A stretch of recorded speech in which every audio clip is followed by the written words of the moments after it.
Mature content. The following stream contains content that may not be suitable for all audiences, including mature themes, strong language, and potentially sensitive material. Viewer discretion is advised. What is up, everybody? Welcome in as we're going to do this rewatch of the Kouri Richins sentencing hearing. Oh boy, there were some shenanigans today. Stay, as once we get to a certain point, I'm going to share a recipe for you guys so that when I get sentenced, you guys will speak on my behalf. If you don't know what that means, you will shortly as we watch this. And just know that any funds that I get today will be going to the Shannon Shaming Emergency Room Fund, because on Mother's Day, we had to go to the emergency room. Actually, the day after Mother's Day, 1:30 in the morning, Shannon woke me up. She had been throwing up for about 4 hours straight at that point. Had to go to the emergency room. By the way, if you're on Long Island, New York, do not go to Southside Hospital. It's the worst hospital ever. We were there from like 2 to 7 in the morning, only to find out that it was like gastroenteritis or something. They gave her anti-nausea medicine. She's fine now, but I live in the United States, so God knows what that emergency room bill is going to be. And apparently her sister, who was a nurse, revealed to us that I told you guys last week that she had COVID. Apparently this stomach thing is something that some people who get COVID are getting. So any funds will go towards that. So welcome in, everybody. I see Shannon is fine now, by the way. She is fine now. I see that Shelly Beans, welcome to the Bows. Thank you so much. And let's get to it, folks. Let's get to it. The rewatch of the sentencing. I think I'm going to put this on 1.25 so we get through everything. And here we go.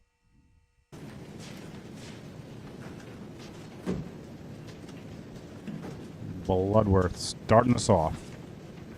Your Honor, on Valentine's Day 2022, Kouri Richins tried and failed to murder her husband and the father of her 3 young children, Eric Richins. Over the next 17 days, she did not think, what have I done? Rather, she thought, how can I do better? And then she murdered Eric in the presence of their children, using poison and for money. Such a person should never again lurk among the rest of us. Her children should never worry that they may one day encounter her. For these reasons, the reasons set forth in the state's sentencing memorandum, and the boundless reasons the court has learned from presiding over this case, the pending criminal case, and the multiple associated civil cases, the state requests that the court impose a sentence of life in prison without parole on count 1, 5 years to life in prison consecutive to any other sentence on count 2. Thank you so much, Jen. Appreciate you. Thank you so much for the super chat. Consecutive to any other sentence on counts 3 and 4, and 1 to 5 years in prison consecutive to any other sentence on count 5. Furthermore, the state requests that the court order the defendant to pay restitution to Auto Owners Insurance Company in the amount of $1,017,018 and True Stage Insurance Company in the amount of $352,562.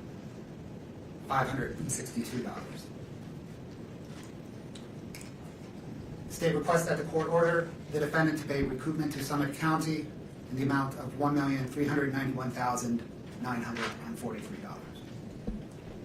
Kouri Richins earned this sentence. Her children deserve it. Only this court can order it. The court's time this morning is best spent hearing from a few of Kouri Richins' victims. I have the volume booster on, but I feel like it's still a little low, so I'm just going to make it a scotch louder here. Scotch.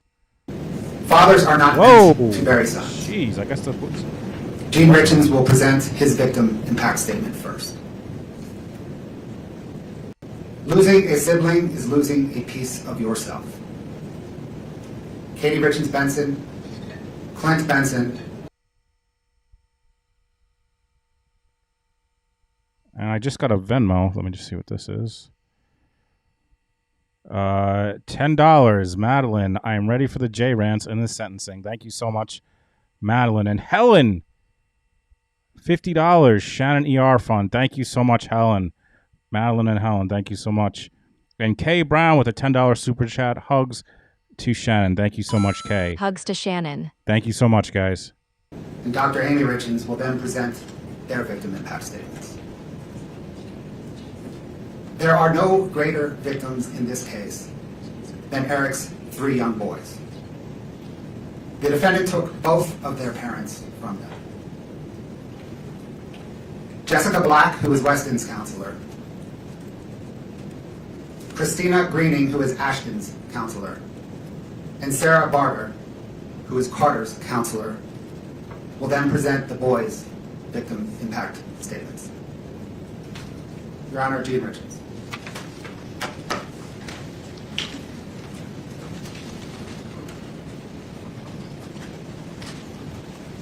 Good morning, sir. Good morning. Please take your time. Thank you. Thank you. Your Honor, my name is Gene Richins. I'm Eric's father. No parent. By the way, I have to say it again. Judge Mrazek, out of all the trials I watched, easily top 3, maybe 1 for me. He may be 1 for me. Judge Mrazek is the man, and I just wanted to say that because I just think he's the best. Should ever have to bury their child. It's a loss that changes you forever. Eric was taken from us way too soon, and his loss has left a permanent hole in our family that will never be filled, ever. Eric was first and foremost an incredible father. To his 3 boys, Carter, Ashton, and Wes, his sons were his world, and he was theirs also. They didn't just see him as a dad, they saw him as their best friend, their coach, their mentor, their protector. He was present in every part of their lives, whether it was soccer, baseball, basketball, or any activity that they were involved in. Eric was there coaching, encouraging, and supporting not only his own boys, but every child on the team. Eric didn't just coach sports, he built confidence. He built character and friendships. He gave his time freely because he cared deeply about helping young people grow into strong, kind, and capable individuals. The impact Eric had on these children and families continues even now. Glad Shannon is feeling better. On the soccer team that he coached, before every game, the players gathered and called out a cheer. For many teams, it might be something ordinary. But for Eric's team, even 4 years after his death, they still break the huddle with the words, 1, 2, 3, Eric. That simple cheer speaks volumes about a man he was and the lasting imprint that he left upon young lives in this community. He was a light to his sons, to the boys he coached, and to our entire community. A light that was taking far. First of all, Julie Jensen, thank you so much for the super chat. And then Funkarella says, Papa Richins is the real deal. Kouri doesn't deserve the last name Richins. And I just keep thinking, I kept thinking on this case and other cases, when it's a spouse, like I feel like there should be some sort of rule where if you murder your spouse, like they take away your name. Like they like now like all the we badmouth Kouri Richins, but like they're all the real Richins. She's just a fake Richins. She's a piece of shit. They should revert her back to her maiden name and just refer to that from now on. Like it must suck for them to have her have that last name. They got to make a law, and I'm gonna make a bill about it or do something. Eric was only 39 years old. As his father, I miss him every day. I miss our conversations. I miss watching him grow into a man I was so proud of. One of the greatest joys of my life was seeing the kind of father he had become. Eric was patient, loving, dedicated, and fully present in his boys' lives. Watching him raise his sons with such care and devotion was incredibly meaningful to me. Eric was also an amazing brother to 2 sisters, a loving uncle, nephew, cousin, and loyal friend. He was a trusted business partner, a valued colleague, and a respected member of our community. He was generous with his time, his energy, and kindness. He treated people with respect, showed gratitude even for the smallest acts of kindness, and gave freely of himself, because that's simply who he was. He worked hard to provide a beautiful life for his family. He gave them a home many would consider a dream. He ensured their needs were met, supported them, cared for them, and treated his wife with love every day. Yet despite everything he gave, his life was taken from him, not by a stranger, but by a person he should have been able to trust the very most in his life. He was betrayed in the most imaginable way possible. His life was taken through calculated, intentional actions motivated by the greed, control, and desire for a different life with someone else. Eric's boys lost a father. I lost my son. His sisters lost their brother. Our family lost a man who represented the very best of what a person can be. The ripple effects of this loss extend far beyond our immediate family. His friends lost someone they trusted and admired. The children he coached lost a mentor, a role model. Our community lost someone who genuinely cared and gave back without expecting anything in return. Eric will never see his boys graduate, get married, or become fathers themselves. He will never, again, stand on the sidelines cheering them on. He will never offer guidance, encouragement, or love in any way that only a father can. That opportunity was stolen from him and from all of us. Because of the calculated and intentional nature of this crime, I respectfully ask the court to impose a sentence of life without the possibility of parole.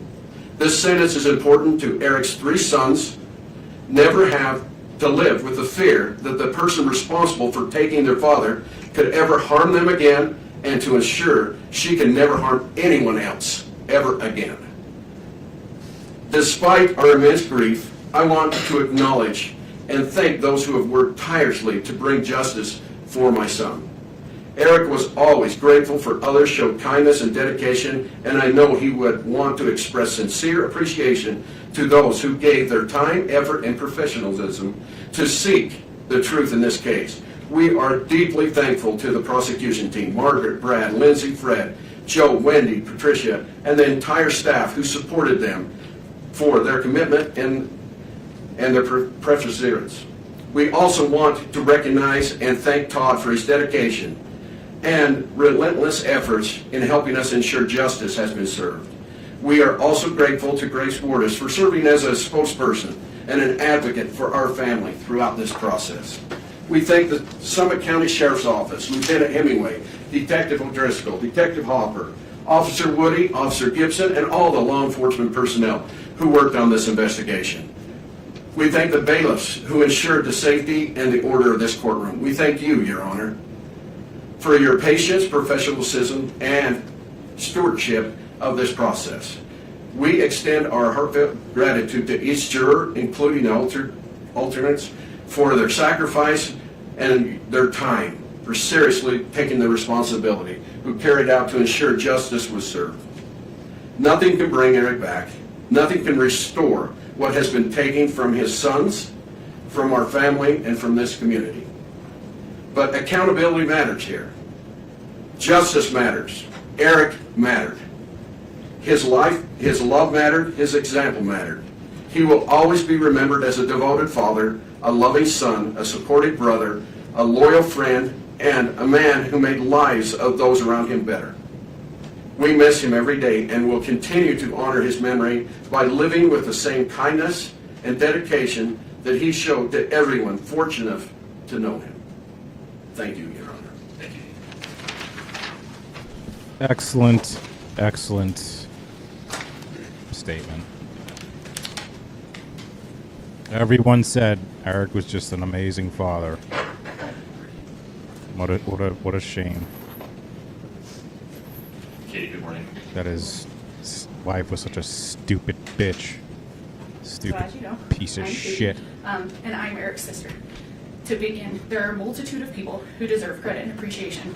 Law enforcement agencies across the state of Utah, the Summit County Prosecutor's Office, the Medical Examiner's Office, expert witnesses who worked hand in hand with law enforcement, Eric's friends, And as you can see, this stupid asshole is already starting to make faces within like 10 seconds into her speech.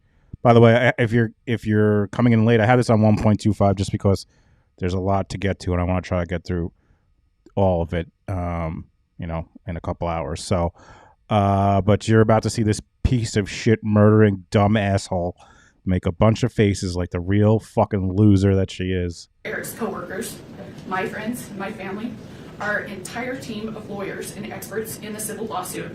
There are far too many people to mention by name, and I suspect if I try to, I will inadvertently leave someone out. But to all of you, please know that this would not be possible without your efforts, your support, and the strength of the community that has stood beside us. Both my family and I are forever grateful to each of you. I am also very grateful to you, Your Honor, to this court for the dignified manner in which it presided over the trial, and to the members of the jury for faithfully performing their civic duties. Today is Eric's birthday. I stand before you because he can't. He was taken away from my dad, my sister, his nieces, his friends, our community, and worst of all, from his 3 amazing sons. Sorry. He was taken away from us by a person he should have been able to trust, the person he should have trusted most in the world, his wife. It's impossible to fully describe how devastating Eric's death and Kouri's crimes have been to our family. Nearly every aspect of our lives has been permanently changed, and we have no choice but to live with those changes and with Eric's loss forever. Eric was a phenomenal brother, father, son, nephew, grandson, cousin, friend, and businessman. Eric and I were extremely close. We went through school together and navigated life side by side. Wherever Eric went, I was usually tagging along right behind. In school, Eric's nickname was Richie, and mine was Little Richie, a reflection on how inseparable we were. He wasn't just my brother. He was my constant, my protector, and one of my closest friends. Eric was the kind of father who anticipated his children's needs before they ever had to ask. He made sure they were always having fun, taught them how to be respectful and kind, and was constantly planning for their future. His mind and heart was always on his boys, always. Everything he did was for them. Eric was the very best uncle. He made his nieces, my daughters, feel truly special. He always found ways to have fun with them. He doted on them with love and attention. Eric was an incredible son, always there for my parents, stepping in without hesitation and helping in every way he could, without being asked. The bond he shared with my mom was truly special. We would often joke that the umbilical cord had never really been cut, but in truth, it spoke to the deep, unbreakable love they had for each other. This is who Eric truly was, a man defined by love, integrity, and unwavering devotion to his family. He is none of the things that Kouri tried to portray him as. Those mischaracterizations were nothing more than a vile effort to deflect blame. And those mischaracterizations stand in stark contrast to the reality of the man we all knew and loved. Eric's life and his actions and the profound impact he had on those around him speak for themselves, and they tell a story of goodness, strength, and character that cannot be rewritten or diminished. The saddest part for me in all of this is that I got something with Eric that his sons never did: time. I feel cheated that I only got to spend a few decades with my brother, but I should feel lucky in comparison. As Eric's eldest son told me shortly after his dad's death, he and his brothers did not even get 10 years with their dad. It is devastating that Eric is not here to coach them, to work the family ranch with them, to teach them how to drive, to attend their high school graduation, to send them off to college, to see them get married, or to celebrate the birth of his future grandchildren. His 3 sons are going to grow up and live nearly their entire lives without their dad. They are going to get to know their dad more from the stories we tell about them than their actual experiences. In all likelihood, by the time they are each 44 years old, which is how old Eric. Just note right now that after all this shit, which is incredibly sad about about his sons, like I don't care who you are, that is sad. You would think this would make her sad, but nope, this doesn't make her cry, but she'll cry later, but not over this. Would be today. They will have little to no actual memories of Eric, and they have to go through life without their dad because their mother planned and carried out his murder. She could not have done anything more selfish or more cruel to those boys. In the place of a stable, secure, and loving home, Kouri gave the boys permanent trauma. They were in the house the night she killed their father. They were awake. They knew that something terrible had happened to their dad. As we heard on the 911 call during trial, one of them even walked into Eric's bedroom, where Eric's body lay dead, poisoned by someone who his son should have been able to unconditionally trust, love, and depend on. No child should have to bear that trauma. But Eric's 3 innocent sons will bear that burden, and they will bear it for the rest of their lives. Kouri's selfishness and cruelty did not end with Eric's murder. In the time after Eric's death, Kouri has done nothing but isolate, manipulate, deceive, and do harm to those boys. Almost immediately after Eric died, she cut them off completely from our family, from Eric's family. The isolation was calculated and strategic. Kouri used the boys as bargaining chips with my dad. She repeatedly threatened not to let him see his grandson. Oops. Like, and then she's looking at stupid Lewis, Wendy Lewis, and like, first of all, they should have talked to her before the fucking sentencing and be like, you need to fucking, these are victims. You need to watch your fucking face. But even, they clearly didn't say shit to her before. And now she should be like, just fucking cool it. Just, you're about to get sentenced. Just fucking cool it. But no, they egg her on too. You'll see. Fucking dumb. The law firm of Dumb and Dumber strikes again. Unless he could convince me, as Eric's trustee of his trust, to capitulate to her legal demands and give her all the trust assets. While isolating the boys, Kouri provided them with false... Like, are you fucking kidding me? This is a victim statement. This is a victim. This is Eric's sister. She can say whatever the fuck she wants, you stupid cunt. Stop making fucking faces. I don't say cunt pretty much ever. Kouri Richins is a cunt, and I'm so fucking sick of her. And give her all the trust assets. Close your mouth, you stupid asshole. Provided them with false and harmful information about me and my family. When DCFS took custody of the boys following Kouri's arrest and asked where they would like to go, they expressed fear of my family. Like, she's talking to her. Stupid Lewis is having a little chat with her. Telling her to shut her fucking mouth and listen, you murdering whore. The fear was not based on reality, but on what they had been told. For over a year, Kouri led them to believe that I hated them, that I was attempting to take Eric's money for myself, and that I intended for them to be left without support, that they would be homeless and starving. These statements were entirely false and had no basis in reality. Had they not been subjected to that influence, they would have known the truth. Prior to Eric's death, our families were very close. My daughters and his sons had strong friendships, and I had a meaningful individual relationship with each of them. You know, and foreshadowing, later on, Lewis goes up. Wendy Lewis is like, you know, Your Honor, my parents were attorneys and judges, and I respect the law. You respect it? You don't respect the fucking courtroom. You don't tell your client to respect the courtroom. What do you respect, Wendy Lewis? My nephews. I spent time riding horses with one, helping another identify summer coding programs, and the youngest participated in ice skating lessons with my daughters. Our family shared holidays, worked together on our family ranch, took trips together, and I was present the day each of the boys were born in the hospital. The boys have expressed their confusion about these circumstances.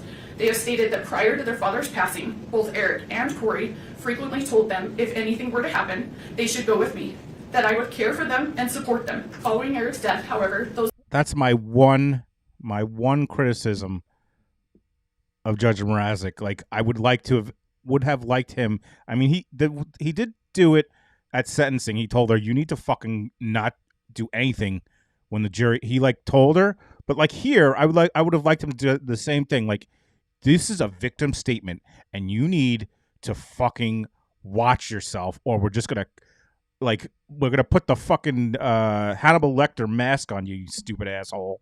Messages changed. After Eric passed away, Kouri prevented all contact between our family and the boys. She prohibited communication and continued to provide them with false information about us.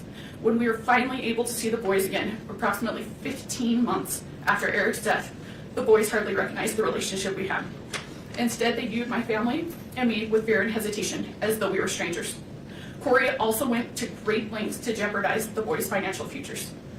I know you are very aware of this. Among other things, she drained the personal bank accounts that Eric had set up for his boys as college funds.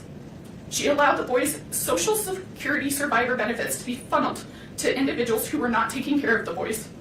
and she sued me in my role as Eric's trustee and personal representative, not once, not twice, but 3 separate times. The goal of her lawsuits is singular. She wants all of Eric's assets for herself. Despite her lies and fanciful public portrayal, she knows that none of Eric's assets are going to me, my dad, or my sister.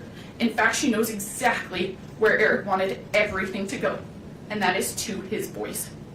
And yet, for 4 years, she has aggressively tried to take their inheritance from them. Even now, despite her erroneous debt, a murder conviction, and a string of pending felony financial charges, Kouri's civil lawsuits live on. Those lawsuits have been emotionally grueling, all-consuming, and unimaginably expensive. And tragically, every dollar on those suits is a dollar that Eric's boys will not get. Of course, Kouri can't have other people or the public thinking that she's trying to take away her children's inheritance. So for the past 4 years, both in court and in the media, she has demonized and vilified me. She has hurled wild accusations in my direction, including that I hacked her bank accounts, forged her bank statements, paid off witnesses, unduly pressured law enforcement into investigating her, and quietly pulled the Summit County prosecutor's strings. It is despicable that for doing nothing more than trying to honor Eric's wishes, Kouri has cast me as the evildoer here. Just as bad, honoring Eric's wishes has landed my sister and myself, and unbelievably, my 2 daughters in Kouri's crosshairs. One of Eric's sons recently told me that Kouri used to say, "I will get them one day." Apparently, she was talking about me, my sister, and my daughters. Her infamous walk the dog letter, the part the jury did not hear, confirms her desire to harm me. In it, she talks at length about her plans to get at Amy and me, including by targeting my daughters, both of whom are under the age of 10. It takes a sick mind to target children. The mere thought that someone who has so little regard for human life or decency might one day walk free is horrifying.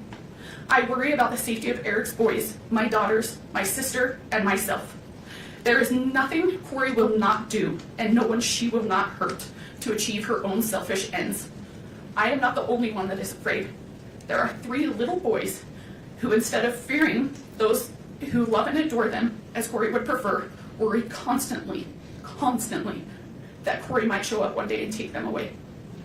Eric's sons deserve so much better. They are not bargaining chips. They are not cash cows. They are not props for some twisted children's book about grief and loss. And yet that is what they've been reduced to by Kouri. To my unending sadness and horror, Eric himself understood all too well the danger she posed to his children and to his family. When Eric told me he had changed his estate planning and appointed me as his trustee and personal representative, I begged him to end the marriage and go his separate way. By that point, he had already consulted with a divorce attorney and was deeply afraid that he might not be awarded sole custody of his children. He made the heartbreaking decision to stay because he could not accept the risk of what might happen to his sons if Kouri had equal custody. He told me he would live his life through hell every single day of his life until his youngest was 18, because he believed Kouri was the most evil person he had ever met. He knew that his sons did not like her. He told me as much many times. He knew that they would prefer to be far away from her, but he also knew that divorce carried significant risks.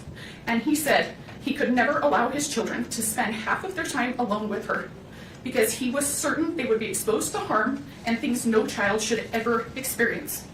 He made it clear that in his mind, if Kouri were given equal custody, his children would be in the care of someone he believed to be deeply dangerous. He feared the people they could be exposed to and the damage that could be done. At the same time, he spoke with deep love and admiration for his boys. He told me that they were the most amazing boys in the world, and that none of this was their choice and none of it was their fault, and that he would do everything in his power to protect them for as long as he possibly could. Kouri loves to go on and on about how this case is a media sensation. She's right. News outlets from here to Europe have covered it. There have been countless newspaper articles, podcasts, and TV specials about it. Every hearing is live streamed on numerous YouTube channels. Every filing is scrutinized by internet lawyers and true crime junkies. There is no question that this case is famous, and that Kouri is now famous. But what Kouri never mentions in talking about her fame and notoriety are the reasons why this case is now famous. It is famous for how appalling and sickening it is. It is famous because a mother meticulously planned to kill her husband, killed him while their children were sleeping in the next room, and then had the audacity to hold herself out as the author of a children's book about grief and loss. It is famous because she spent time Googling luxury prisons for the rich in America. It is famous because from her jail cell, she scripted a bunch of phony testimony so that her brother could perpetrate a fraud on the court. It is famous because she victimized her own children and threatened to victimize Eric's nieces. The fame and attention are directly proportional to the evil that has gone on here. She is spot on. Drag that bitch for filth. This is not a situation where the idea of rehabilitation should be entertained. In taking Eric's life for her own selfish gain, Kouri did not only harm Eric, she permanently harmed 3 kids who were under the age of 10. She took away a dad, a son, a brother, an uncle, a grandson, a nephew, a cousin, and a friend. Eric's death has caused immeasurable pain to so many. Obviously, there's nothing the court can do about that. And you cannot bring him back. But what you can do is give Kouri's victims at least some measure of closure. To that end, I ask that the court impose a sentence that ensures Kouri never has the opportunity to harm Eric's children or our family again. Please do not let my brother's life be worth nothing more than a 25-year punishment. Please do not leave those boys to wonder whether Kouri might track them or their children down in the future. Please do not create a possibility for Kouri to endanger Eric's boys, my daughters, my family, or anyone else ever again. Please sentence Kouri to a life in prison without the possibility of parole. Thank you. Thank you, Kate. Another great statement. Another great statement.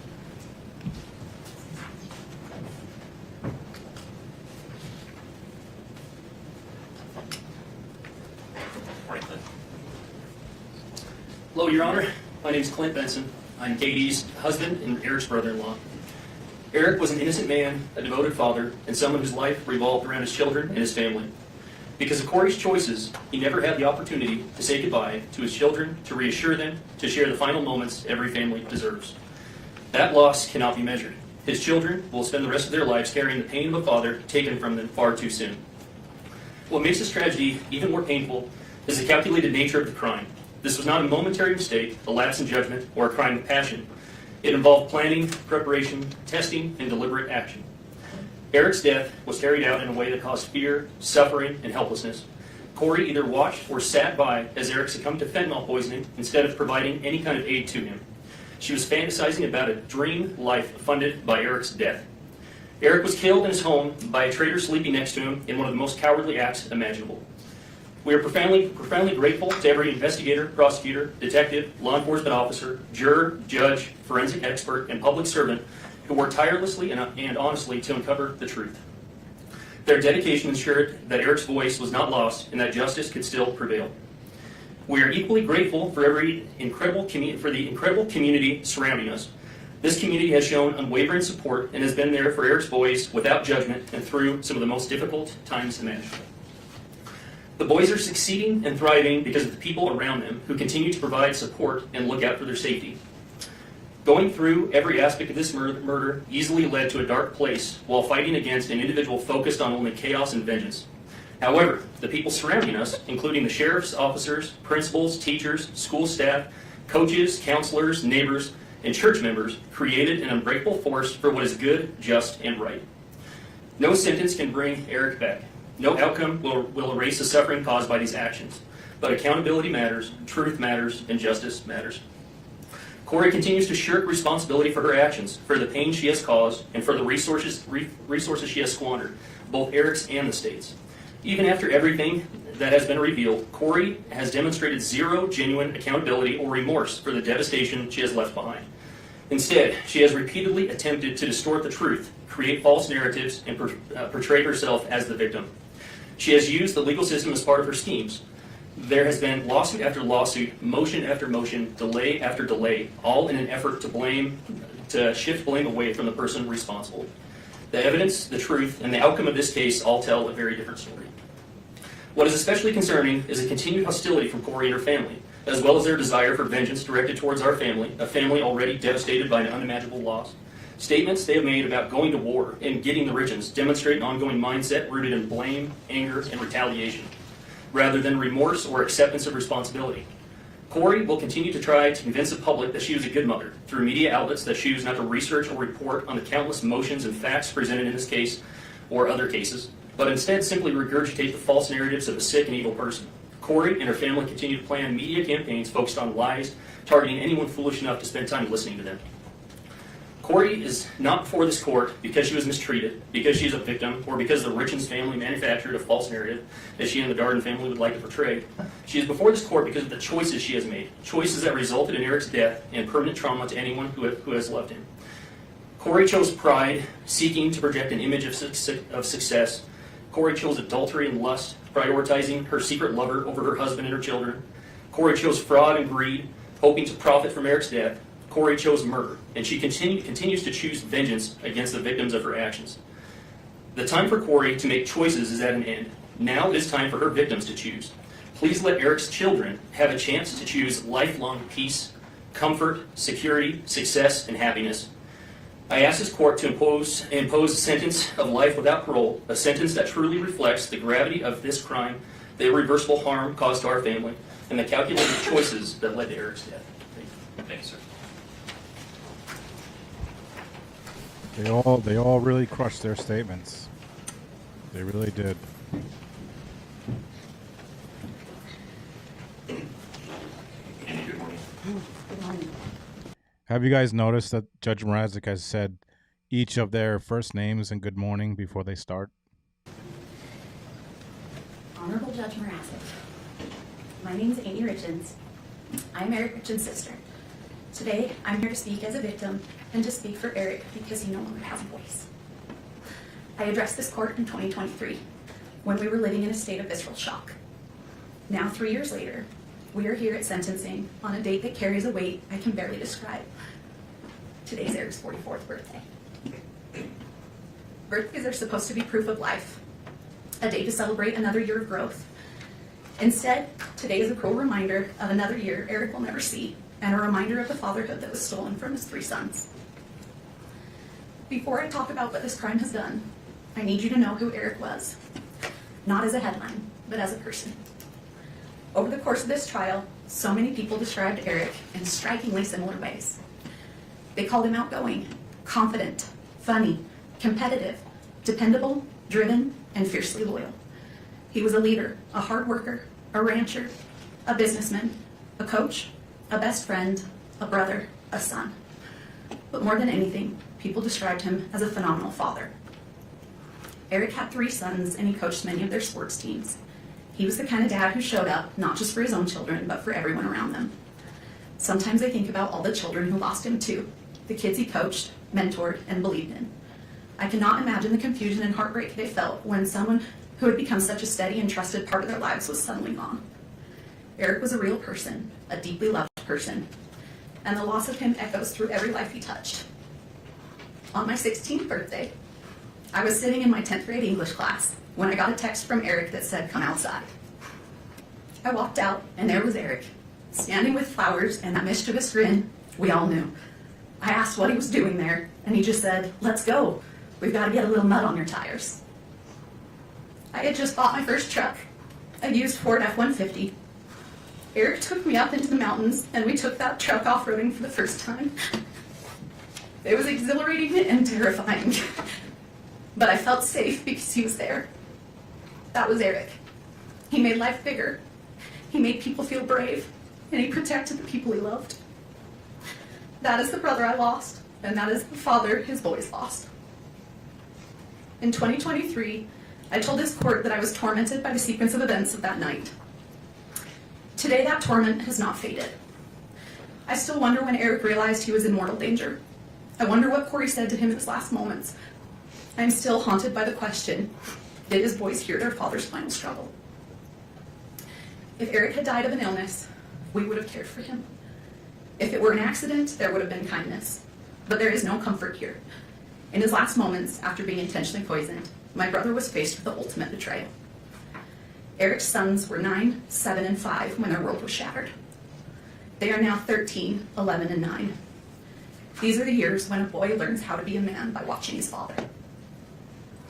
What makes this crime uniquely heinous is that their grief will never pass. It will reinvent itself at every milestone.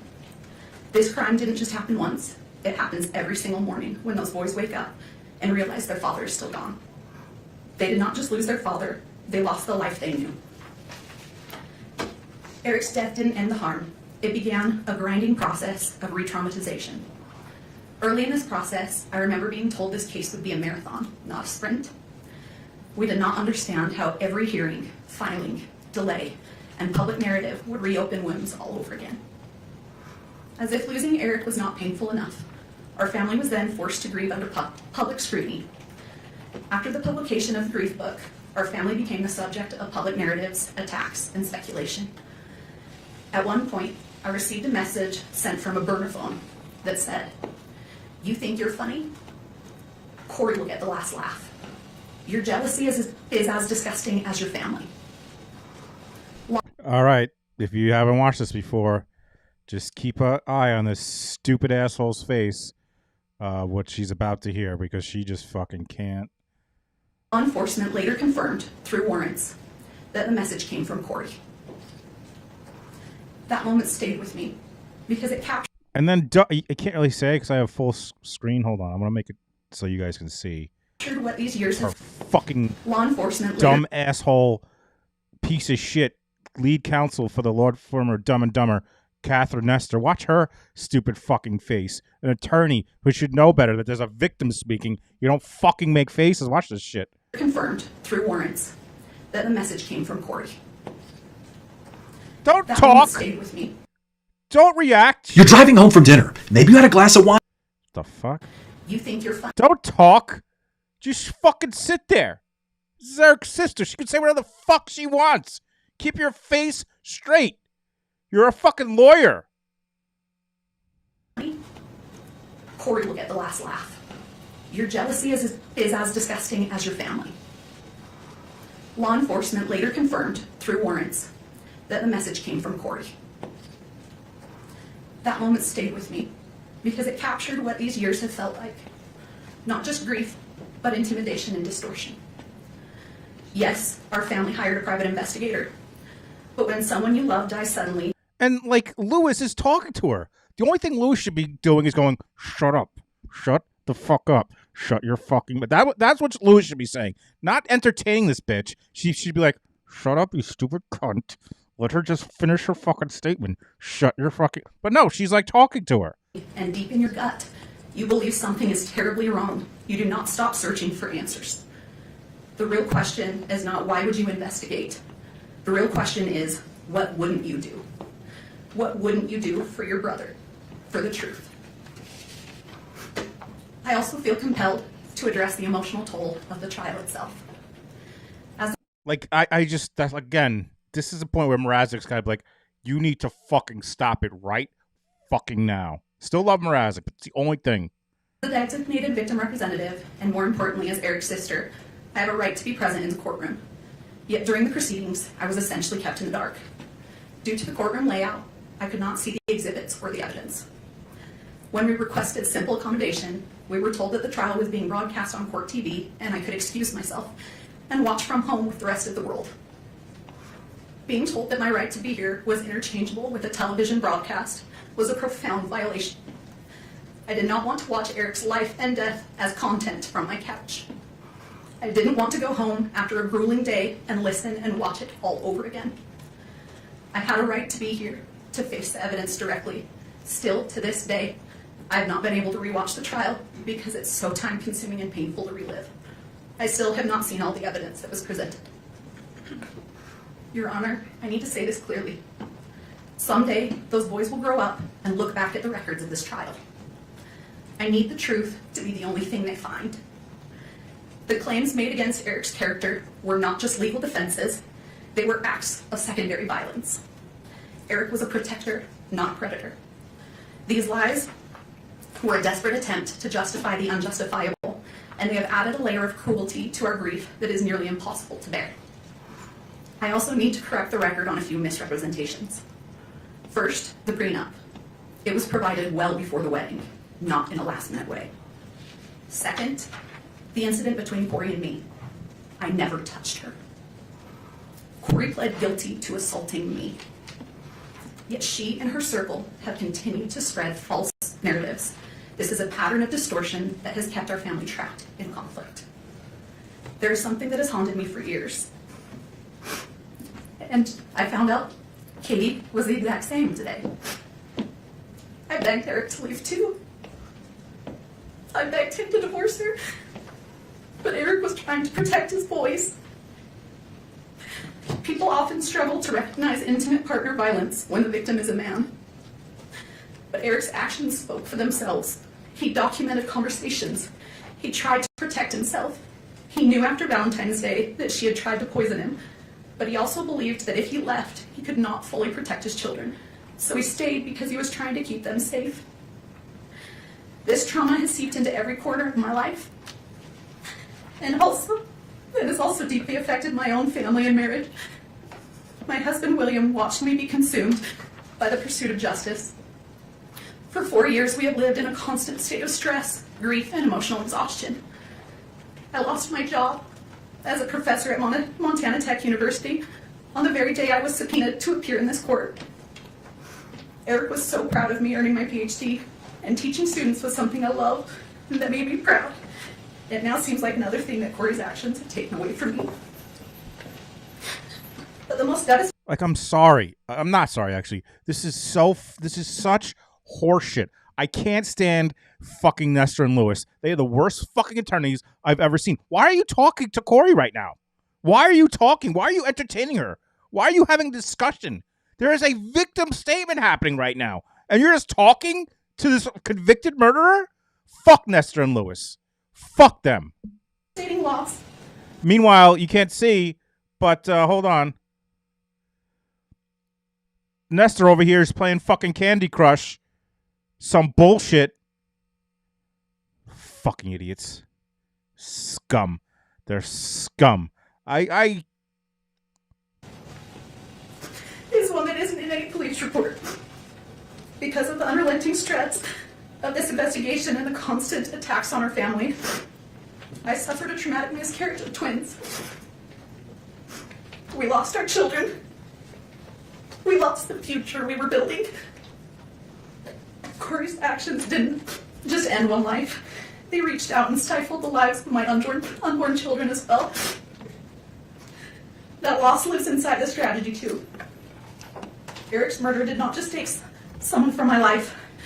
It plunged me into a darkness. It stole the light I once carried. It erased the future I had planned. Every day, I wake up and step into this same crushing emptiness, where time itself feels frozen and meaningless.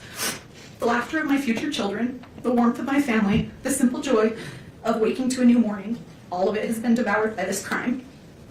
This grief is limitless, resembling the ocean. Sometimes it softly touches the shore, other times it pounds against it with fierce force. Occasionally, it surges like a massive tsunami, overwhelming everything. These changes can occur suddenly, and like the ocean, it cannot be controlled. I didn't just lose my brother. I lost my sister-in-law. I lost someone I considered my friend. We'd had good times together. That loss is so complicated now, Your Honor, because it forces you to grieve someone who is still alive while facing the horror of what they have done. It is grief that doesn't resolve. It just sits there heavy every day. This crime has fractured our family in ways outsiders cannot understand. One of the most painful realities is that my husband and I do not get to see our nephews. This tragedy has created a wall of trauma between us, and that feels impossible to climb. Because of this crime, we are no longer present. Bumbling B says, technically the victims are speaking to the judge, not the lawyers or Kouri, so I don't know. Really, the judge is the only one who matters other than the victims, so just ignore them. Well, if the victims matter, then you should have respect for what the victims are saying. And just shut your fucking mouth, because you have your opportunity to say whatever the fuck you want later on. So if the victims matter, how about respect them and the fact that they have the mic and it's their time to talk, and you shouldn't fucking be talking. Oh my God, was I muted that whole entire time? Jesus Christ, Jay. Bumbling B says, technically the victims are speaking to the judge, not the lawyers or Kouri, so I don't know. Really, the judge is the only one who matters other than the victim, so just ignore them. Well, if the victims matter, then just shut your fucking face and listen to them if you're fucking in there. You have your own time to say whatever the fuck you want. When the victim is up there, you shut up and listen. And when you talk, you talk. You don't make dumb fucking faces. You don't fucking... lives the way Eric would have wanted. In 2023, I told this court I never knew evil like this existed. Everything I have witnessed since has confirmed that. Kouri did not just kill Eric. She attempted to kill the spirit of everyone who loved him. She lied to his children, she lied to the world, and has shown no remorse while dancing on his grave for profit. Your Honor, a parole-eligible sentence is not a conclusion. It is a reoccurring nightmare. It guarantees that every few years, Eric's sons will be notified that their father's murderer is seeking freedom. It forces them to relive the trauma repeatedly for decades. Eric died trying to be his children's shield. He can no longer protect them, so now the responsibility falls to this court. I ask you to provide these boys with the finality and safety they deserve. I ask you to ensure that the noise of Kouri Richins never enters their lives again. For the years of suffering we've endured, for the children who will grow up without their father, and for the life she stole from Eric and the peace she stole from us, I respectfully ask that you sentence Kouri Richins to life without the possibility of parole. Happy birthday, Rico. Thank you.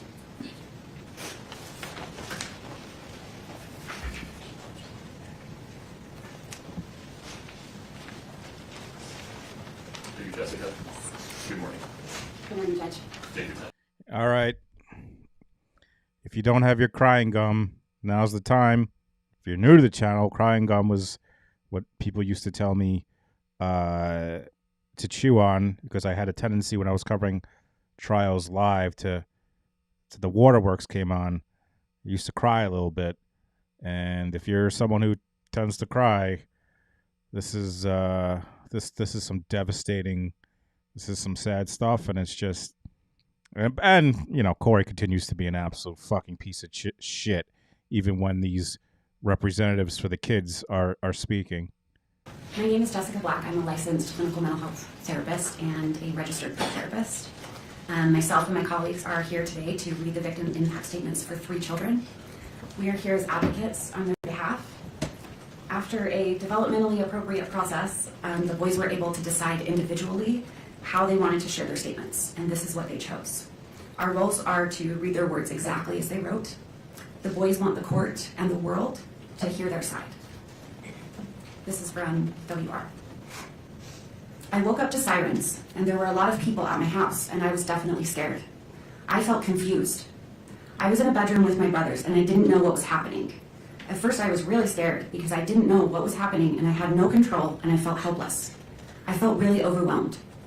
After my dad died, Kouri would put us in the basement while she was with a neighbor. I felt scared because I thought something really bad was happening again.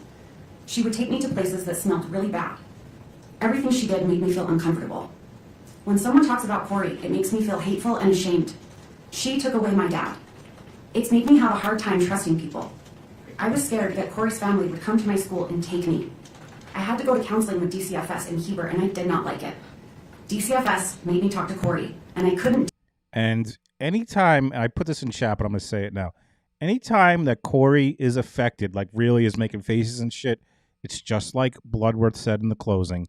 It's narcissistic injury. It's anytime that she thinks people are saying something that makes her look bad, particularly as a mother. Like she wants to be known as a good mother. So like it hurts her fucking ego when now like these are her kids saying that she's a piece of shit and was a terrible mom, and she does not like that because she wants to portray herself as a wonderful mom. Well, you'll see during her statement, but What I wanted to do. I felt not important to anyone. I feel a lot better about myself now than I did with Kouri. I can't ever see my dad again. By the way, the kids refer to her as Kouri. I mean, not mom, obviously. I want her to go to prison forever. If she got out, I would be so scared, really mad, and I wouldn't want to go with her anywhere. I'm worried that she would take me away from Katie and Clint. Once she is gone, I will feel happy, and I will feel safer and relaxed. and trust people more. Thank you.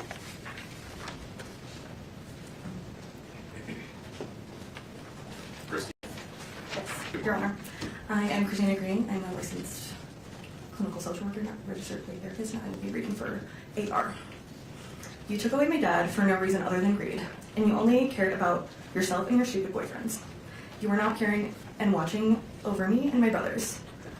I had to be a parent to W. You gotta love kids, man. You only cared about you and your stupid boyfriends. They get right to the fucking point. C and I would walk him to the bus stop, feed him, and watch him. You were not concerned about our health. When we got hurt, you didn't even care. When C got run over by a side-by-side, you still made him go to the soccer game that day without taking him to the doctors first. You would lock C in his room, and I would have to go to the kitchen and bring him food. You shamed us when we didn't want to eat uncooked lasagna you made. We threw it away because we couldn't eat it. Then you made us watch videos of children starving in war areas. I mean, uncooked lasagna, that's some psycho behavior. That's like Murdoch drinking fucking orange Capri Suns. By the way, if you missed it, he got a new trial. But I mean, and I believe these kids 1,000%. This bitch tried to feed them uncooked lasagna. I mean, that is just some batshit crazy shit. You wanted to scare us into eating something that wasn't cooked. You wouldn't let our dog outside, and then the dog would pee inside. You created this problem, then you would smack my dog on the head as hard as you could. You fucking stupid bitch. You stupid cunt. This is why I have no problem calling her a cunt. Besides being a murdering bitch, she's smacking the dog, hurting animals. Fucking piece of shit. Wouldn't let me put my kitten in the garage for safety at night, and we found it eaten by raccoons the next day. You wouldn't let us turn on and use the heater lamp for the chickens and bunnies, and they froze to death. You would always argue with my dad and lock the door. You were not playing the role as a real mother does. You were doing the opposite. Now my dad can't be my coach anymore, can't be at any of my games. DK joining the Bows. Welcome, DK. Capri Suns in the chat. He won't be at my birthdays. He can't teach me how to drive. He won't be at my graduation, and he can't take me camping or fishing. You made me paranoid about sleeping on my dad's side of the bed by saying I might die or get harmed when I was just trying to be close to my dad after you killed him. You took away everything from me and my brothers. I don't want you out of jail because I will not feel safe if you are out. You have never said sorry for anything that you have done to me and my brothers. I don't want you to hurt anyone again. I know that you will need to stay in jail to fully take accountability for what you did to me, C, W, and my dad. With you in jail, I will be able to continue to feel safe and live a happy and successful life without fear of you hurting me or anyone I love. Thank you, Your Honor. Thank you.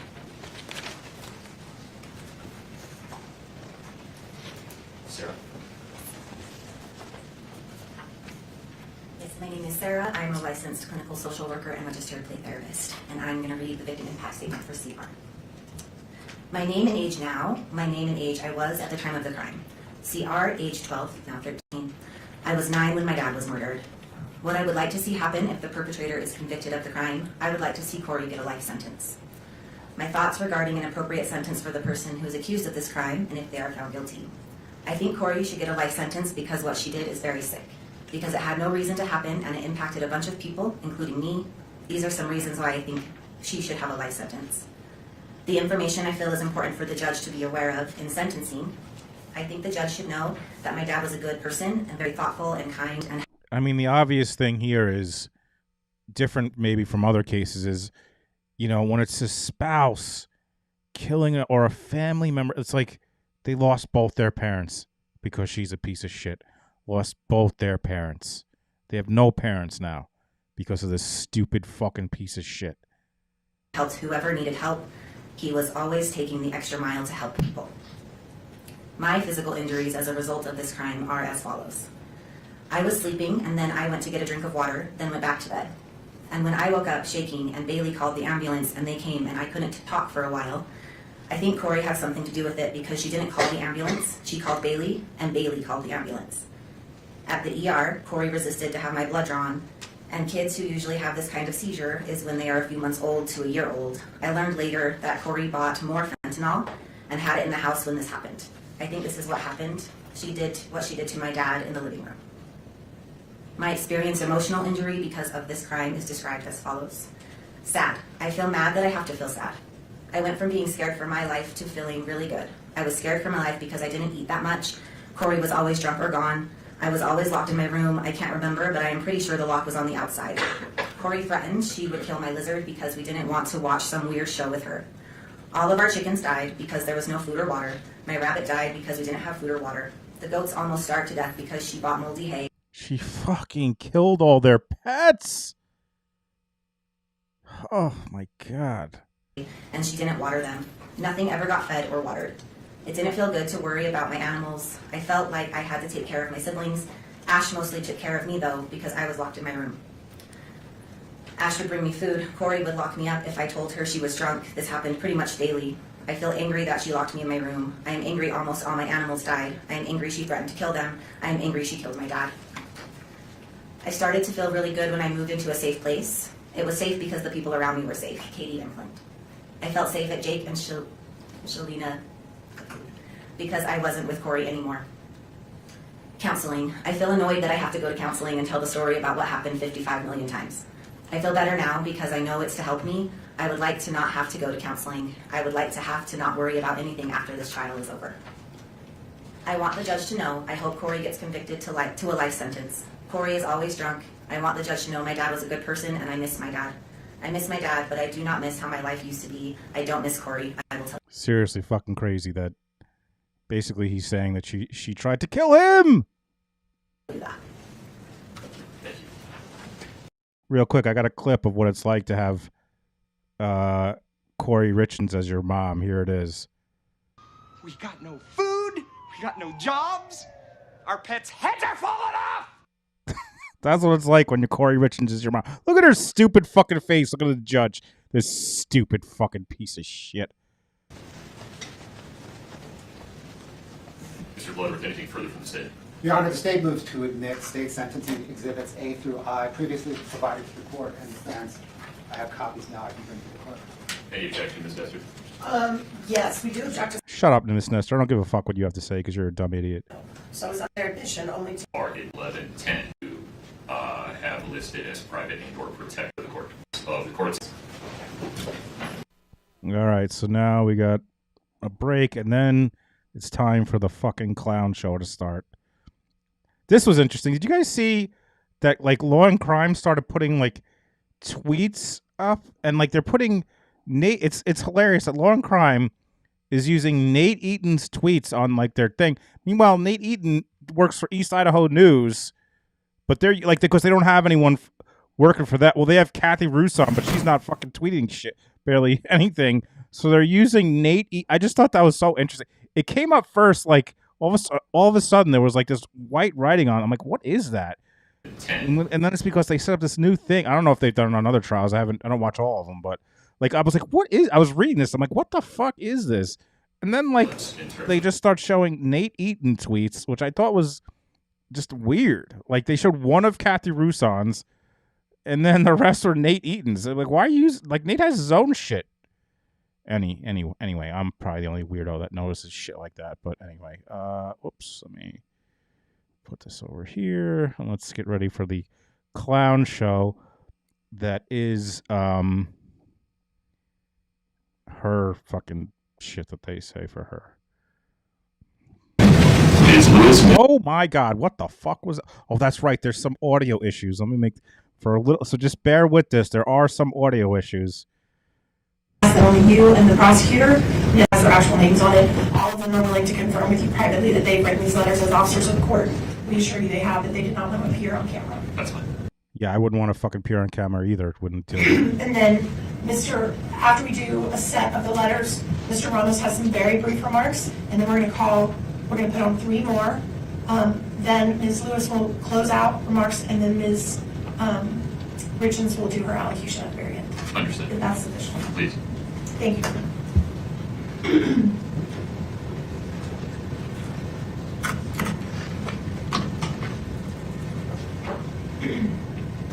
May it please the court. Excuse me. We began this journey when Buffy says The PI, Todd Gabler, said that he had people reporting that Kouri was showing up to the kids' practices drunk and driving them, which had the family worried. Jesus. Kouri Richins stood before this court, stood before your honor, and entered a plea of not guilty. And now, after being convicted by a jury, she stands before you again. And on this day, she will tell you again that she did not do what she has been convicted of doing. And that is her right under the law. Again, I know the audio was bad. It gets better. I tried live switching to like Court TV, but like I think it was bad on every. I think it has every feed has the same audio. It gets better. And we, her advocates, we are tasked with a sacred duty. A duty to protect and preserve her constitutional rights at all costs. In the face of criticism, scorn, and ridicule from the public, the media, and anybody else connected with her. From me. And you deserved all of it. I hope you saw all that shit. My law firm of Dumb and Dumber tweet. TikTok has almost 1 million views. I hope you fucking saw it. You deserve it. You suck. You both suck. I don't give a shit what anyone says. You both fucking suck. I don't care. Oh, they're good attorneys. No, they fucking suck. And it's not because they're representing a defendant who may have, I get it. I know they have a job. These two sucked. And they can eat a dick, the both of them. In this case, we have been committed to our duty throughout this trial, and we remain so today. It is our privilege and honor to stand beside Kouri. We believe in her innocence completely. Oh, she had to look back. Oh, I believe in you, sweetie. Who gives a fuck? I don't give a fuck. She's guilty. The jury found her guilty. She's fucking guilty. We believe in her innocence completely. Aw, look at the little nod from Kouri. We believe in you. I don't give a fuck. And we will continue to stand by her as she takes her appeal to the next level, to a higher court. But that battle remains for another day. Today, she stands before you, convicted by a jury of 5 felony counts. We recognize and honor that this court is also tasked with a sacred duty. A duty under the Constitution and laws of our state to decide the appropriate sentence in light of Ms. Richins' convictions. The enormity of that responsibility cannot be denied. Everything we will present to your honor today is submitted for your consideration with an abiding faith in the court's commitment to its sacred duty, and in the prayerful hope that mercy will Get your fucking prayers out of get your prayers the fuck out of here. Prayerful. Fuck you. Prayerful. Get out of here. Retribution. As the state has conceded in their briefing, in order to decide an appropriate sentence, it is right and just for this court to look not only at the conduct for which Kouri Richins has been convicted, but also at her entire life. The good things she has done, making her worthy of the mercy of this court. Just wait, guys. Just wait until they try to describe some of the good things that Kouri has done. Just wait. Things such as the personal traits and characteristics that suggest she is not the monster that the prosecution portrays. Oh yeah, just but wait. A human being, a mother, a daughter, a sister, a friend, a person that has made mistakes, but a person who has loved deeply. A person who's completed acts of kindness and love and care toward others. A person who's contributed to her community. A person who, even in the darkest time of her life, reached out to help others who were incarcerated alongside her. A person who unselfishly tried to ease the pain her family and friends experienced as a result of this case. Now, we have asked people who know Kouri the best to show you the person they know and love. You will hear from family and friends who saw her the most. You will hear from people who worked with her. You will hear from people who spent time with her since she's been incarcerated and have seen how committed she is to rehabilitation while she's in jail. Even more telling, you will hear how she's helped others even when facing unbearable situations in her own life. All of these individuals will reassure this court that she can be productive and make positive contributions in a carceral setting. You've heard from the state their cry for the harshest punishments available under our laws. Yet you also presided over this trial. You saw the evidence and the absence of facts that would justify such penalties. I am sure this court is aware of what a sentence of life without parole actually means in a prison setting. If you're sure he's aware, why are you going to tell him about it? These individuals are locked down in their cells. You just said you're sure he's aware. Why are you telling him? Good. I hope it sucks for her. I hope it's terrible. 23 hours a day. Wow. They are not provided with the opportunity to participate in programming, seek education, no. or get jobs in the prison. Well, maybe they shouldn't fucking kill people then. For all intents and purposes, they are treated as death row inmates. Good. They are denied in-person visitation. They are stripped of any sense of community or humanity. Yeah, that's what happens when you kill someone. They have no hope of any future reunification with people Good. they love. Out of the thousands and thousands of cases that go through our criminal justice system, less than 100 individuals have been determined to be worthy of a sentence of life without parole.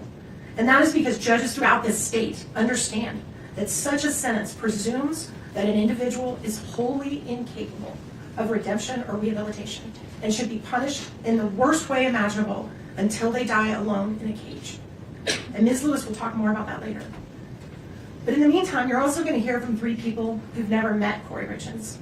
They know nothing about her case, but they know about what life without parole means.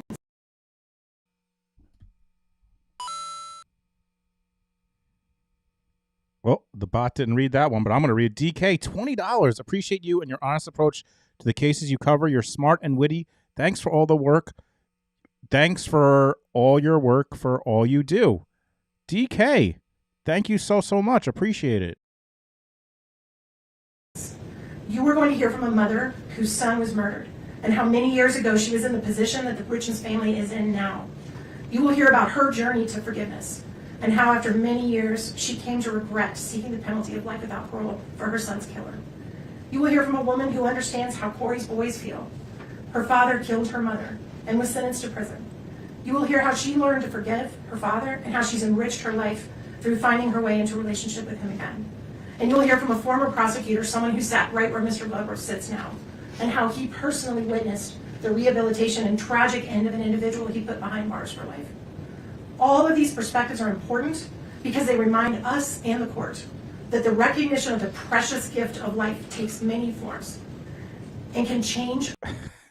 Imagine arguing for the precious gift of life when the piece of shit we're looking at could give 2 shits about the precious gift of life as she took it away from her husband, the father of her 3 kids. Don't tell me about the precious gift of life when your fucking client was found guilty for taking it away.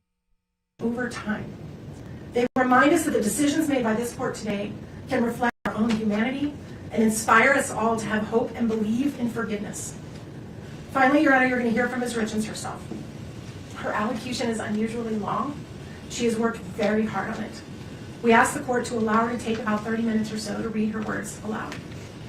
When I heard this shit, first of all, let me just, Tony, $15 Venmo. Thank you so much, Tony. Thanks for the live. We miss you.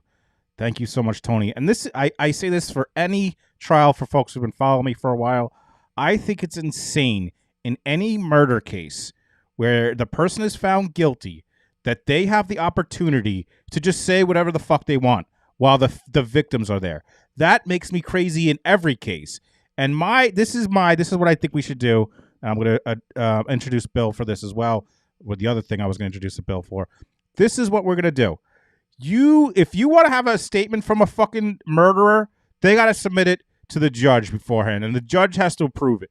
And if the judge approves it and they're reading it and it goes off script, they have fucking electric like belt or whatever, and they fucking tase them. Or just a taser. The judge gets to hold a taser and tase them from the bench or the court officer. Or actually, you know what? Give it to the victim's family and they could switch. And they get to tase the person if they go off script. They get a script that the judge approves that's okay for the victims. The victim's family gets a taser. And if they go off script, they fucking zap their ass.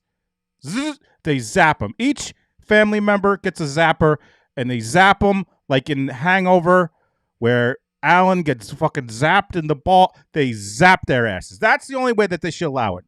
Otherwise, I don't want to see it. It's bullshit. Share with you what matters most to her in this world. Her love for her boys. It is all she has left.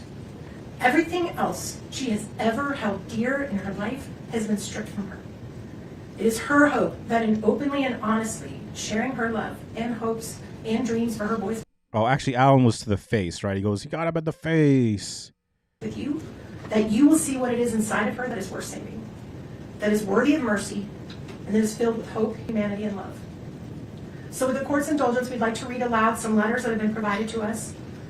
As I discussed, some have asked us to read it and only share the names with you in the prosecution. Some are here to read them themselves. And we are grateful to the court's indulgence to listen. And we're going to start with a letter from Kouri's mother, and Ms. Lewis is going to read that letter. And I have a copy of it that I'm going to provide so the court can read along if you like. We're going to start with a letter from Kouri's mother, who also killed her fucking partner by poisoning them. We're going to start with a letter from her because we want to hear that shit. And I also have copies for the prosecution as we want your fucking copies. Good morning, Your Honor. And now, a letter from a murderer's mom, read by a reading by Droopy Dog of a murderer's mom. Kouri's mother, Lisa Darden, is here in the courtroom. She's actually, I feel given the privilege to read her words. She was concerned about her ability to. She's there? Is that what she said? Good morning, Your Honor. I missed this. Kouri's mother, Lisa Darden, is here in the courtroom. They get her raggedy ass up there and have her say it. Oh, I missed that. Get her raggedy murdering ass up there and let her say it. She's actually, I feel given the privilege to read her words. She was concerned. Oh, are you privileged, Droopy? Ability to read the question. Your Honor, Kouri is my daughter. I write to you today carrying grief that words struggle to hold. First and foremost, I want to acknowledge the loss of Eric. He was my son-in-law, my friend, and a truly wonderful father. Eric had a kind heart and a generous spirit. He was deeply loved, and he will never be forgotten by me or by the many people whose lives he touched. Eric once saved my life, and I have carried that gratitude with me every day since. His legacy lives on most clearly through the 3 beautiful boys he left behind. Your Honor, I speak today as a mother and as a grandmother. The children are my greatest concerns. These 3 boys have endured unimaginable loss and upheaval in their young lives. They lost their father, then their mother, then the sense of safety and continuity every child deserves. Their world has changed again and again through no choice of their own. Whatever sentence is imposed will shape their lives forever. Whatever sentence is imposed, that was their choice. I will continue to watch the boys grow, whether at school events, or sporting activities, and throughout their lives. I will keep them in my prayers, hoping they grow into emotionally stable and resilient young men. Kouri is more than the worst day of her life. She is a mother who has devoted herself to her children since the day they were born. Before all of this, she was deeply involved in their schooling, their sports, their faith, and their community. She coached teams, volunteered weekly at school, led youth programs, and taught her boys compassion through service, from food banks to flood relief to helping firefighters and families in need. Her life centered on her family and on helping others. In many ways, everyone impacted by this case is Who cares? Kathy, thank you so much for the 420. Always coming through with the 420 Venmo. Thank you, Kathy. lost. However, the greatest burden has fallen on 3 innocent children. These boys have experienced repeated disruption and trauma at an age when stability is essential. Before these events, they lived in a loving home with 2 devoted parents. They were surrounded by family. Are you sure about that? Because we just heard the statement from all 3 of them. Didn't sound like it. Supported emotionally and financially, and deeply connected to both their mother and father. Sure didn't Their sound lives like it. revolved around school, sports, family traditions, and feeling safe and loved. And their mother killing their pets. That sense of security was taken from them in stages. First, they lost their father suddenly and without preparation. They were informed by officials rather than being guided gently by a parent, a moment that forever changed their childhood. Their mother then spent more than a year helping them navigate grief, modeling compassion and emotional resilience, and working closely with them to understand loss in age-appropriate ways. She even found creative ways to help them cope emotionally during this painful period. Then, they lost daily access to their mother. Once again, they were told life-altering news by strangers rather than family. Well, maybe their mother shouldn't have killed their father and that wouldn't have happened, you stupid asshole. The boys were moved between placements, disrupting routines and emotional progress, despite beginning to feel settled and supported. Throughout this time, they maintained a meaningful and positive relationship with their mother through letters, phone calls, visits, and counseling. Later, they were moved again, against their expressed wishes, away from family caregivers and trusted relationships. Each transition compounded their confusion, anxiety, and grief. Children need continuity to heal, yet these boys have experienced repeated separations from the people they rely on most. As a grandmother who helped raise these children, I have also lost daily contact with them. They were a central part of my life, just as I was part of theirs. The separation from their maternal family has been devastating, not only to me, but to the boys themselves, who deserve access to all safe and loving family connections. Your Honor, these children have already endured more than most adults will in a lifetime. Being placed in the middle of adult proceedings and repeatedly confronted with painful realities risks further emotional harm. They love their mother. They need reassurance, not fear, healing, not more loss. I ask the court to carefully consider the cumulative impact on these children and the importance of preserving their emotional well-being and future stability when determining their appropriate sentence. Your Honor, I ask the court to take a moment to consider Kouri Richins as a whole person, beyond headlines or assumptions, and to understand the life she built before. I'm considering her as a whole person, a whole ass bitch, a whole ass murdering bitch ass loser. For this case, Kouri has been driven, disciplined, and committed to growth from a young age. She graduated from high school in 2007, completing her studies a year early. She continued her education and earned her associate's degree in 2010. In 2012, she... Cool. Thanks for giving me her college application. I don't give a fuck. No one gives a shit about her college application. Obtained her bachelor's degree. The same year, she became a mother for the first time. In 2013, Kouri married Eric, and together they began building a family. Their second son was born in 2014. Kouri continued pursuing education while raising her children, earning her master's degree in 2017, followed by the birth of their third son shortly thereafter. Professionally, Kouri has consistently worked to better herself and provide for her family. She obtained her real estate license in 2019 and later earned her general contractor's license in 2021, achievements that reflected her work ethic, independence, and determination. In 2022, Kouri experienced a devastating loss with the sudden death of her husband. Despite profound grief, she sought constructive ways to cope and help others, publishing a children's book in 2023 focused on helping children process loss. Puda.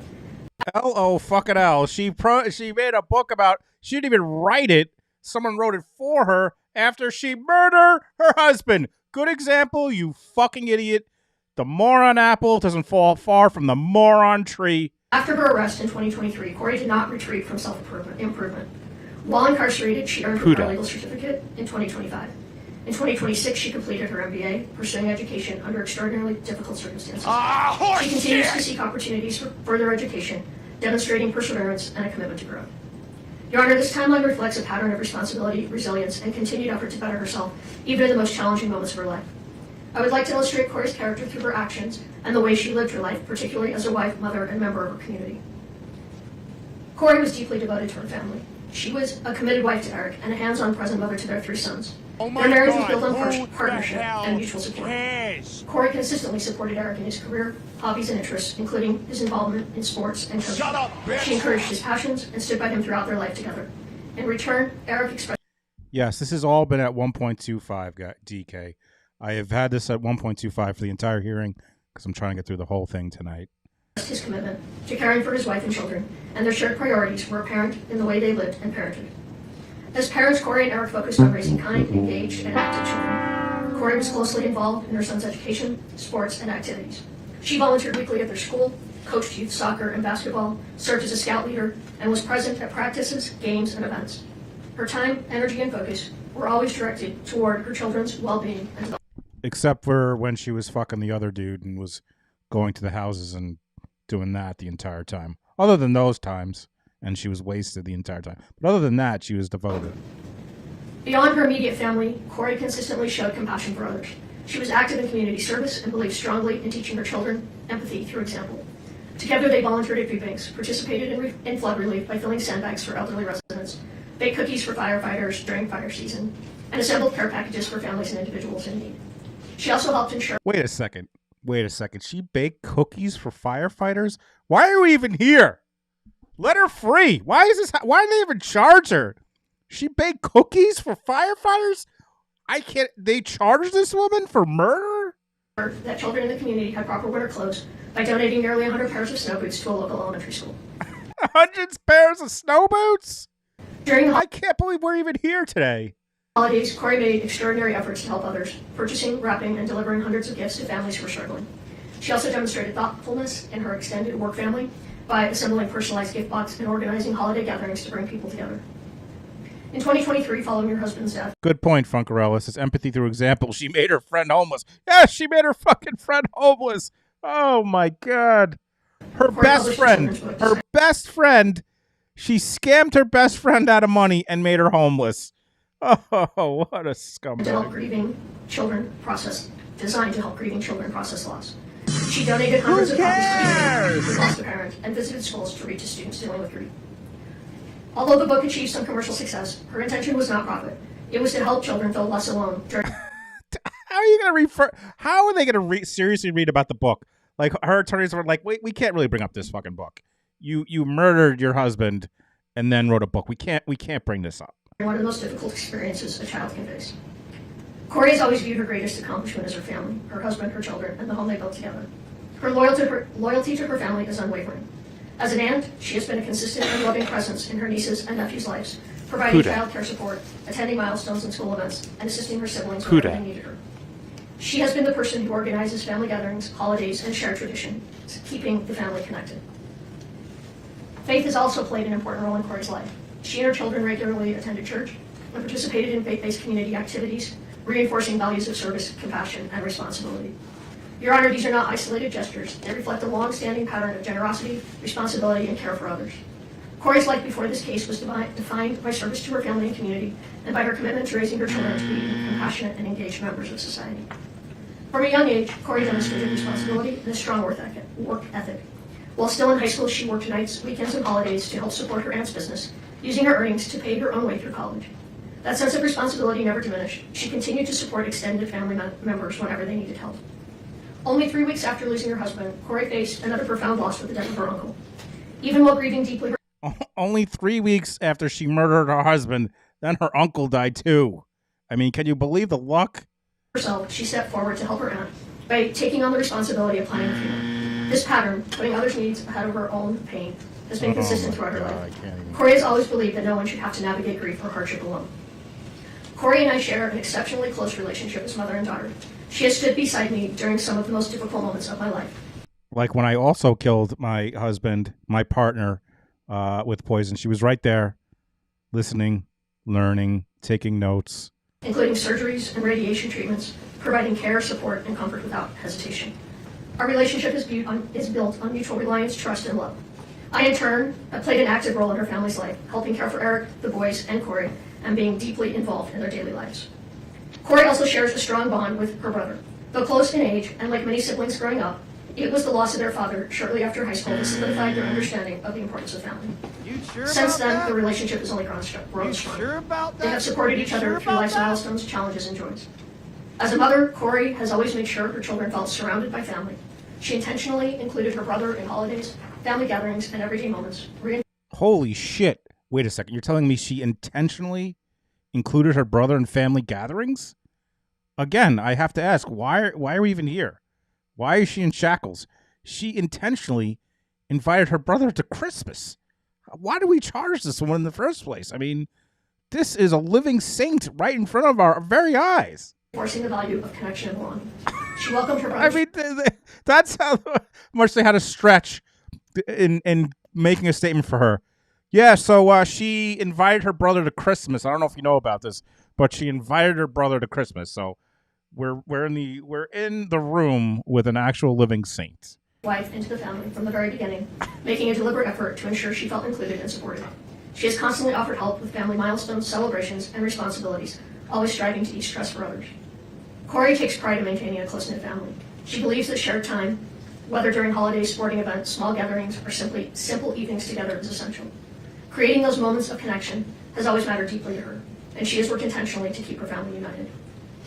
Kouri played an important and deeply integrated role within the Richins family, particularly during times of hardship.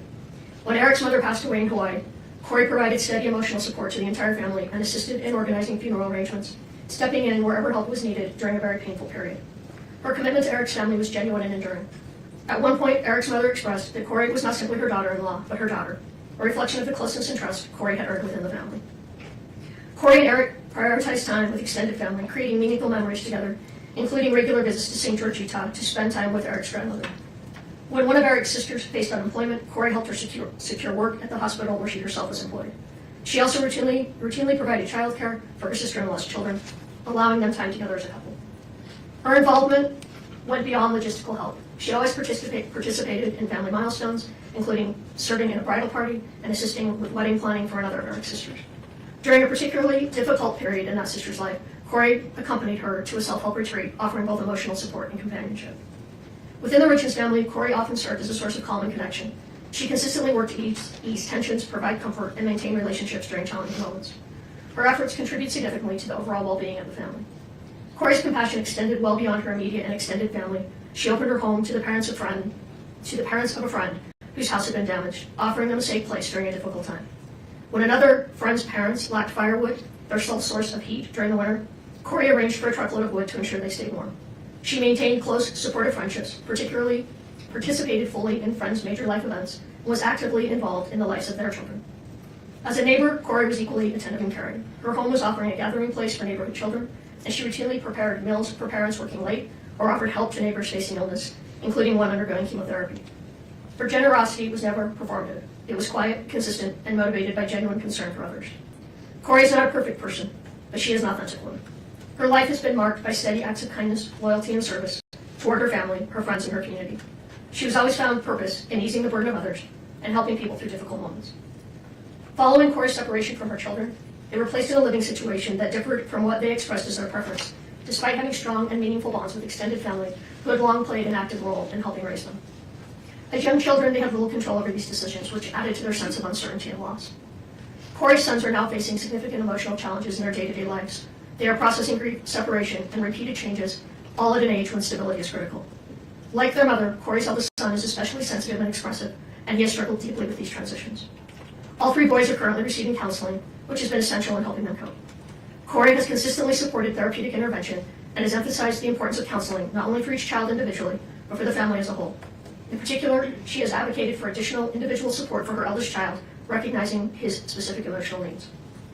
The circumstances surrounding their separation and the rules governing communications have made it difficult for This is one of the biggest piece of shit letters I've ever heard in my life. Kouri and her children to openly And share this asshole putting her head down like, yes, I am a very good person. My mom is right.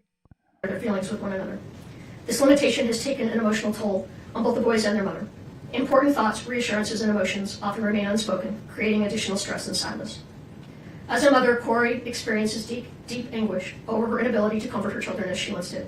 She worries constantly about their emotional well-being and struggles with the pain of knowing they are hurting while being unable to fully support them. Her concern for her sons remains constant and unwavering.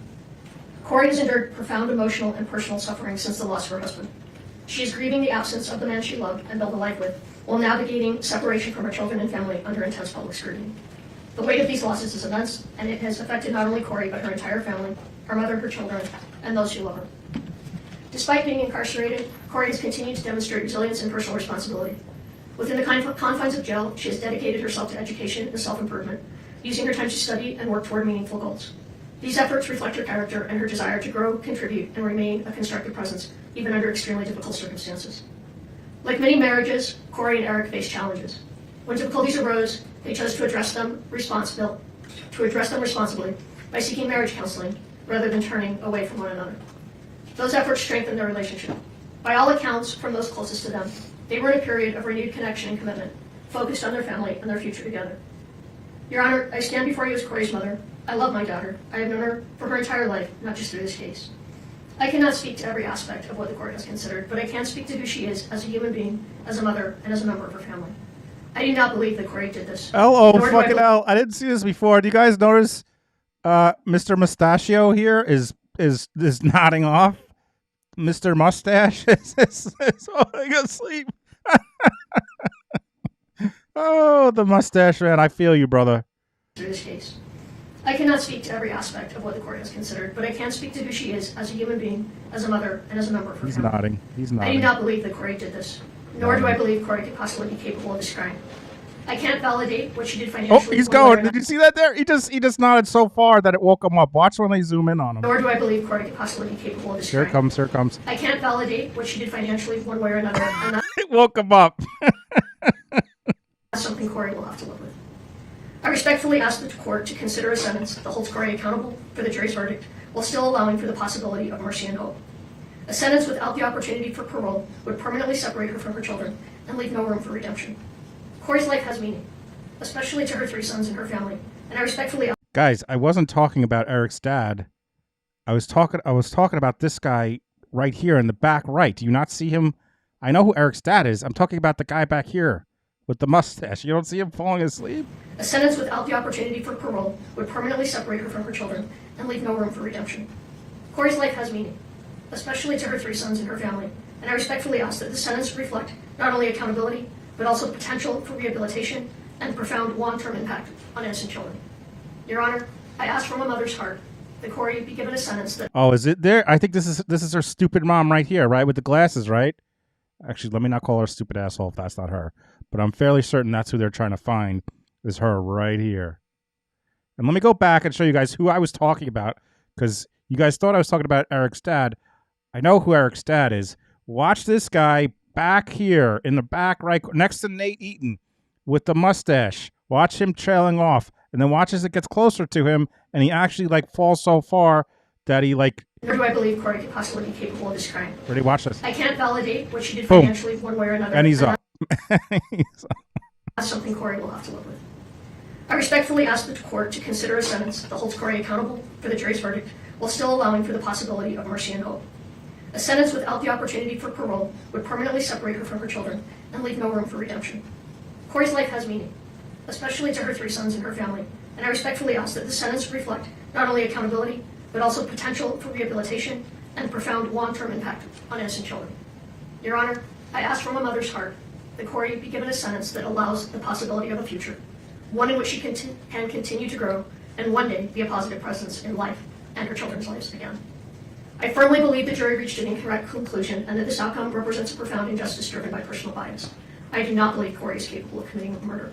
No one understands or loves her children. She looks like fucking Jay-Z in that meme where he's like listening to the music, where she's bouncing like Jay. You guys know what I'm talking about. Jay-Z meme where he's got the glasses and he's like listening to music. As deeply as their mother does. Thank you for listening, Your Honor. I love you, Kouri, Carter, Ashton, and Weston.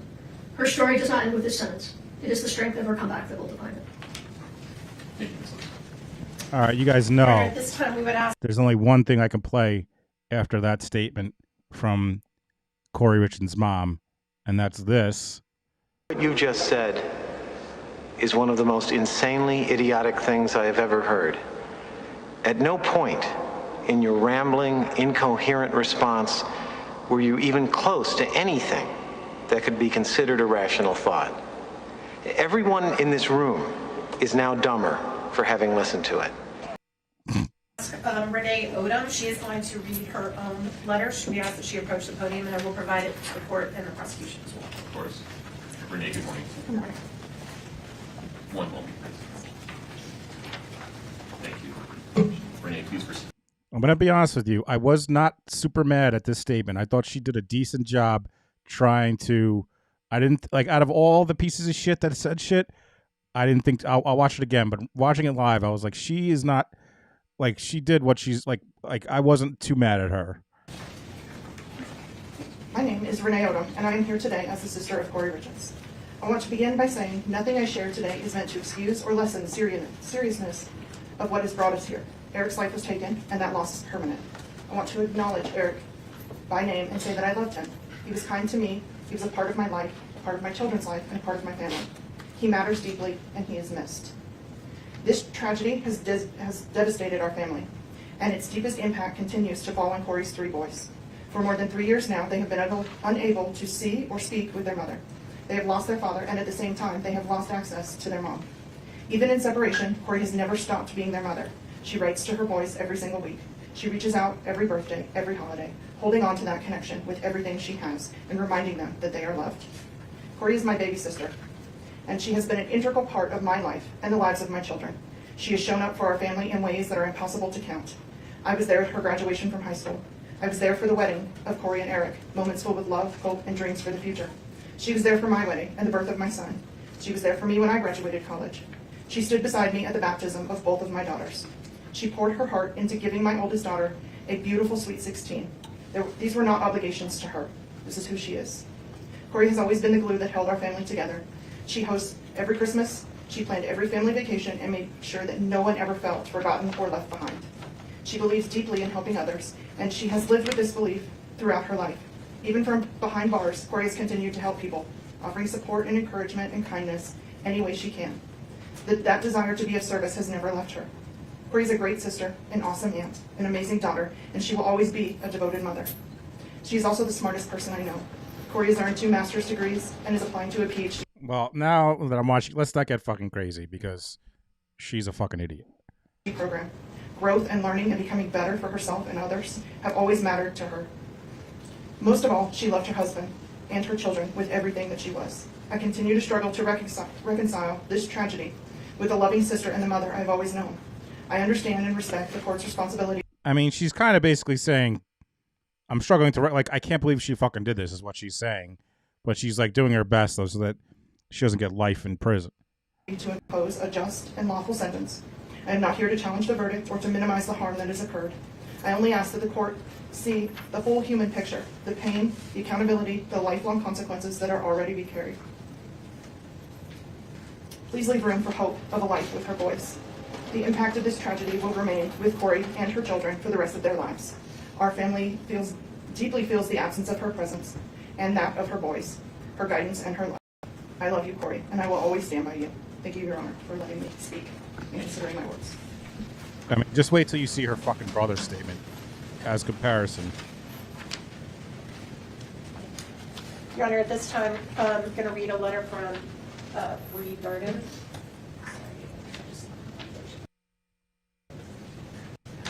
Kouri's sister-in-law, who... Your Honor, at this time, we'd like to read a brief letter from Bree Darden. That is Kouri's sister-in-law, who also worked with her at her real estate business. I know Your Honor heard some testimony about that. She has a newborn baby, so she can't be here. Your Honor, I was introduced to the Richins family around 8 years ago, excuse me, and was able to have been around Kouri, Eric, and the boys since the youngest was 1. I spent many days, weekends, holidays, birthdays, barbecues, etc. with them all, and was able to learn so much about the family dynamic and the love they had for one another. No, their family wasn't perfect. No one's is. But those boys were loved beyond belief by both parents. Kouri and Eric did everything for the boys, to protect them, to teach them, to encourage them, to show them love, and mostly to show them 2 loving parents. My heart goes out to the 3 boys, as they do not deserve to be going through all this, as well as they do not deserve to be alienated from one side of their family. I miss them dearly every day. To know Kouri is to know the love she has in her heart. Kouri is one of the most selfless and caring people I know. She lived for those boys and lived to be the best wife she could be. Yes, she made mistakes in her marriage, as we know. So did Eric. But at the end of the day, they chose each other and their family. As a loving mother... Like, that pisses me off. So did Eric? Fuck you. So did Eric. Eric didn't fucking kill someone. Exceptional caretaker and benevolent humanitarian, Kouri was truly a devoted volunteer. She never stood still when she knew she could help another, embodying the definition of true character. From the moment this sudden, unexplainable tragedy occurred, there has been a distaste for Kouri for personal reasons rather than factual reasons. From allegations made by individuals she regarded as family, to authorities not conducting a systemically correct See, like, this is just a total bullshit fuck you statement. Like, fuck you. Investigation, and then not being given a suitable, unbiased finale. The conclusion of this case seemed inevitable. Although I'm not here to argue the Yeah, that's because she did it. verdict, I am here to help provide perspective on... You are arguing the verdict. Get the... No more reading it. If you want to give a statement, get your ass in there. I want to see you. Oops. Views you were unable to hear about. Kouri is a mother, a sister, a daughter, an aunt, widow, and at the end of the day, an imperfect person striving for grace. She is someone whom the community trusted, neighbors enjoyed, and her boys counted on as a supporter. I respectfully ask that the court consider the totality of her character and her full life history when making a determination. Your Honor, the next individual that spoke is Kouri's aunt. This is Lisa's sister. Her name is Doreen Kouri. Who cares?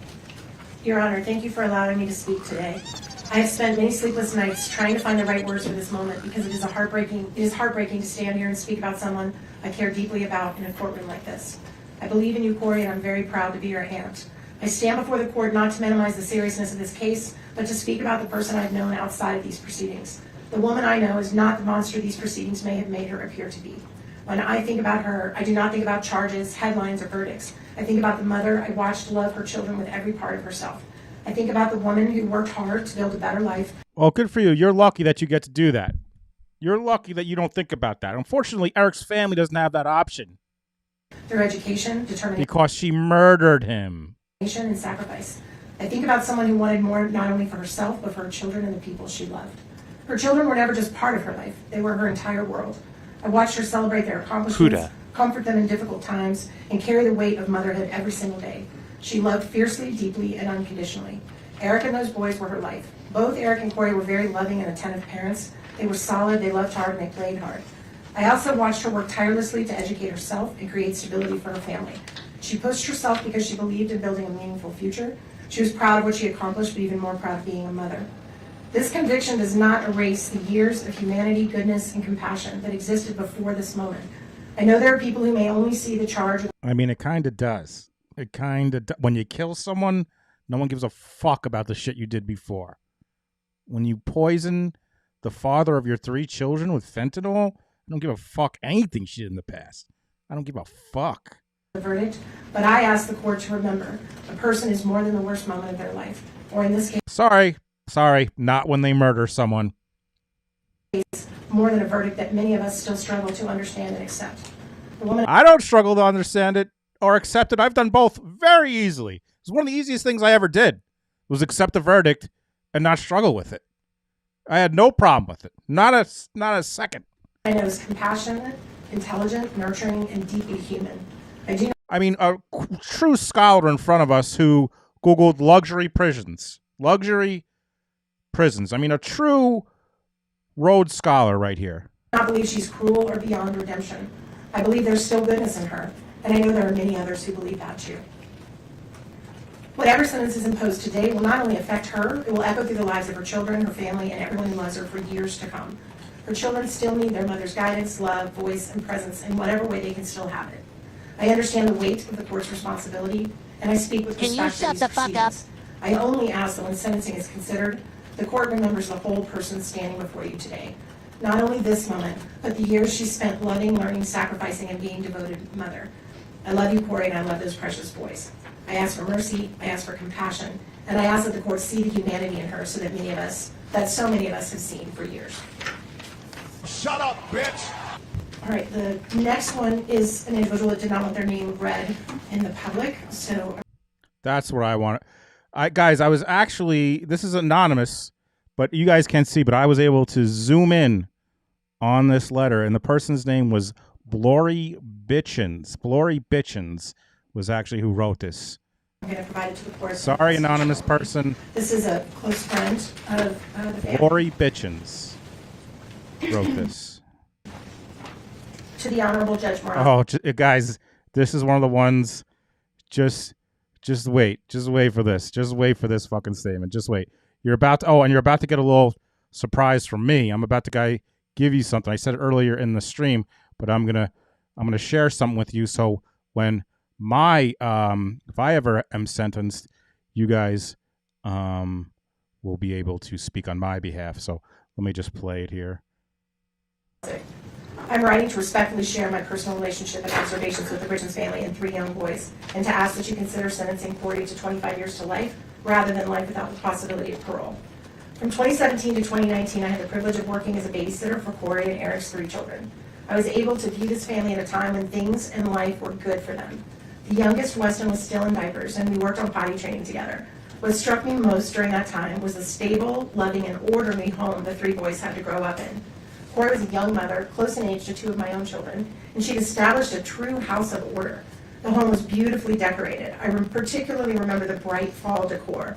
The walls were lined with photos of the boys at different ages, and they had a wonderful playroom over the garage. The family worked together, played hard together, and clearly loved one another. I recognized the effort and pride in caring for her family. When she was out of town one week, she left detailed meal plans for me to use the crock pot, so Eric could come home each night to dinner with the boys. Those meals were so good that I replicated them for my own family. Like, are you fucking kidding me? How embarrassing is this? They told everyone, listen, this bitch, your friend, this bitch is about to go to jail for fucking prison for the rest of her fucking life and never see the air again. I need you to write a letter and tell me about how good she is. Tell me all the good things. And this lady's like, all right, I could write a letter. I know it's something. Oh, right. She made that recipe in the crock pot. I'll never forget that. I'll never forget that she made that recipe in the crock pot and then I made it and it was so fucking good. I just know that when I tell the judge this, there is no fucking way she gets life without parole. I mean, how could he give her life without parole when she made chili in the crock pot? Can you fucking... Like, who would do that? You can't. I'm going to tell him about the crock pot and case closed. That's it. the crock pot. They can't give her life without the parole. She made something, and then I made it. It was so good that I made it, and it was delicious. It was delicious. I was so impressed by her age progression photo display in the hallway that I had canvases made of my own grandchildren. And then the age progression photography she had, it just blew my mind. She had age progression photography. When I tell the judge this, he's going to say, bailiff, uncuff her, let her walk out of here free right now. She had age progression. When you see these pictures, it's like the kids are like a baby, and then they're like 5, and they're like 7. Oh my God. Free this woman. In similar fashion. I even copied some of her simple but festive fall decorations and bought similar cowboy kid toys for my grandchildren. Cowboy toys! She had cowboy... After seeing how much her boys enjoyed them. Kouri's positive influence extended beyond her own family. I brought many of her ideas home with me. I do not wish to minimize the tragedy of this case. I watched the funeral online and was heartbroken, especially hearing young Carter say... You don't mean to minimize the tragedy? Ma'am, you're bringing up fucking crock pot recipes, you stupid idiot. He would now be the man of the house. I believe Kouri deeply cares for her children, and I have to believe they love her as well. 3 boys' lives will be forever affected by the court's decision. I believe in the possibility of rehabilitation and the value of preserving hope. I respectfully ask that you not eliminate the chance that one day these 3 sons would be able to make their own choice as to whether or not to have a relationship with their mother. Kouri is not a threat to society. Please give her the opportunity to serve her sentence with the possibility of someday... The most tears she's probably had this entire time hearing about the crock pot and the age progression photos. Kouri, it really... returning to her family. Thank you for your time and considering my perspective. All right, everyone. I don't plan on committing any crimes anytime soon or ever. I'm too frail. I won't last in jail. I won't last. I'm just a frail little baby, man. So I want to, but in the chance that this happens, I want to share this with you so you could all... This is from Shannon. This is a crack dip. It is the best buffalo chicken dip you'll ever had. 2 cans of chicken breast. You could use 1 package of cream cheese instead of 2. Red hot. I'm telling you, it's called crack dip because it's like you can't stop eating it. Now, some people on Twitter are like, canned chicken breast. I can't eat. I'm not going to eat that. Well, first of all, you don't have to. I get chicken breast and I make it in the Instapot. And I put it in. And second of all, when you have like tuna fish, do you only eat the tuna when it's straight out of the fucking ocean? Excuse me, that there's canned chicken breast. I've had it with the canned chicken breast and it tastes fine. So do you have to fucking give a hand job to a fisherman to get a tuna to make your tuna fish sandwich? Sorry that you don't have to use the fucking chicken breast. But anyway, rant aside, if there's ever a problem, you guys can now go to a hearing. You can go to a hearing. And you can talk on my behalf, okay? You're welcome. Make it. Screenshot this, I'm telling you. Or follow me on Twitter. You can download it. There we go. All right.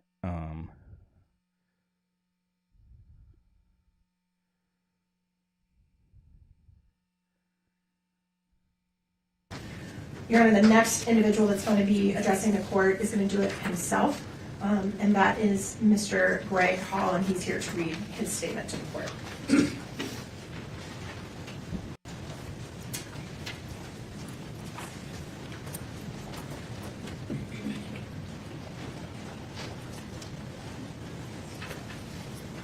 Sir, please proceed. Good morning.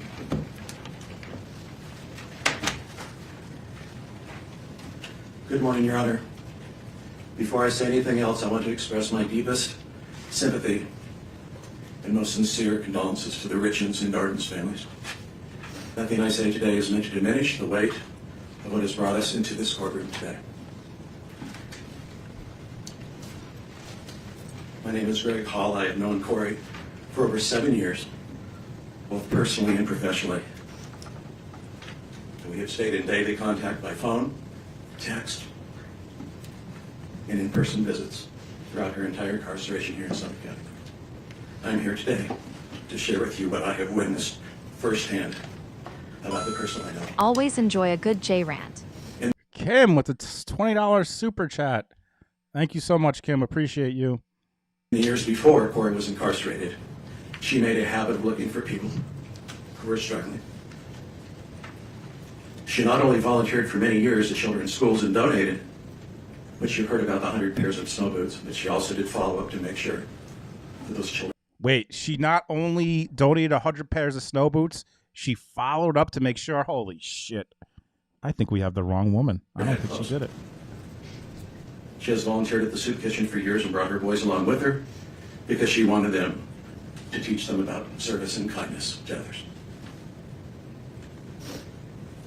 When Kouri found out a neighbor had been diagnosed with cancer, she anonymously arranged for a massage therapist to visit her. When my own wife was in an auto accident, That doesn't. It sure doesn't sound anonymous if she told you, buddy. That's like Larry David's anonymous episode, where Ted Danson, Ted Danson, like there's like an anonymous exhibit and everyone knows it's Ted Danson, and Larry's like, "That's not fucking anonymous. Like that's not anonymous if Kouri told you about it." her package showed up at our home.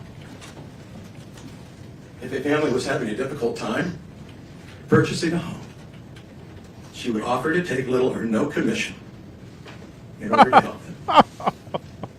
Please know that none of these things were ever done for recognition. They were done because all she ever wanted to do was good. Your Honor, what I would like the court to understand the most is that the goodness and kindness toward other people that defined Kouri before her arrest has not gone away since being incarcerated. When new inmates arrive frightened and disorientated, Kouri is the first to step in. She helps them get their footing in an environment that is unfamiliar and frightening to them. She's also tutored other inmates working to further their education. She has helped women who cannot read or write navigate through the system and draft letters to their family on the outside. When women in her unit receive bad news from home. Good point, Funkarella. She didn't take a commission because she took the whole damn house. Yeah, great point.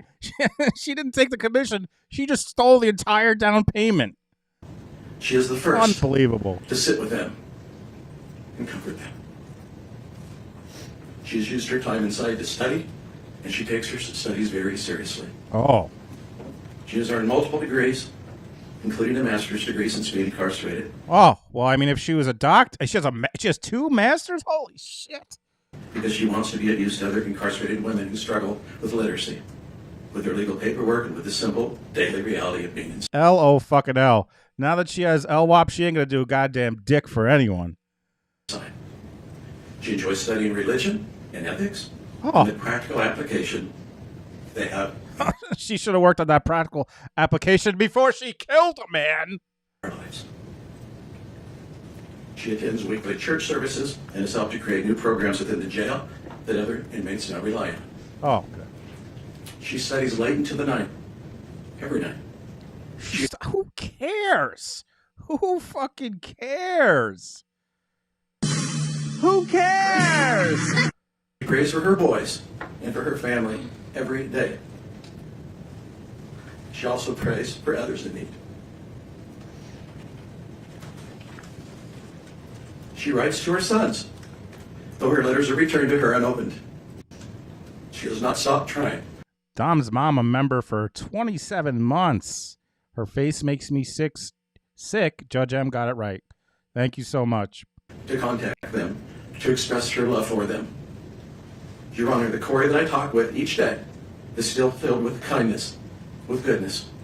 Even to this day, as we speak to one another, she continues to ask and care about how people on the outside are doing. My family, her family, people we mutually know, before ever talking about herself. I'm not here to argue with the verdict of this court. I am here to tell you that the person I have known for over 7 years is still there, still trying, still useful to people around her in the small ways available to her to continue to be of service and provide acts of kindness. I only ask that the court please take this into consideration today. Thank you, Your Honor. Thank you, sir. Get out of here.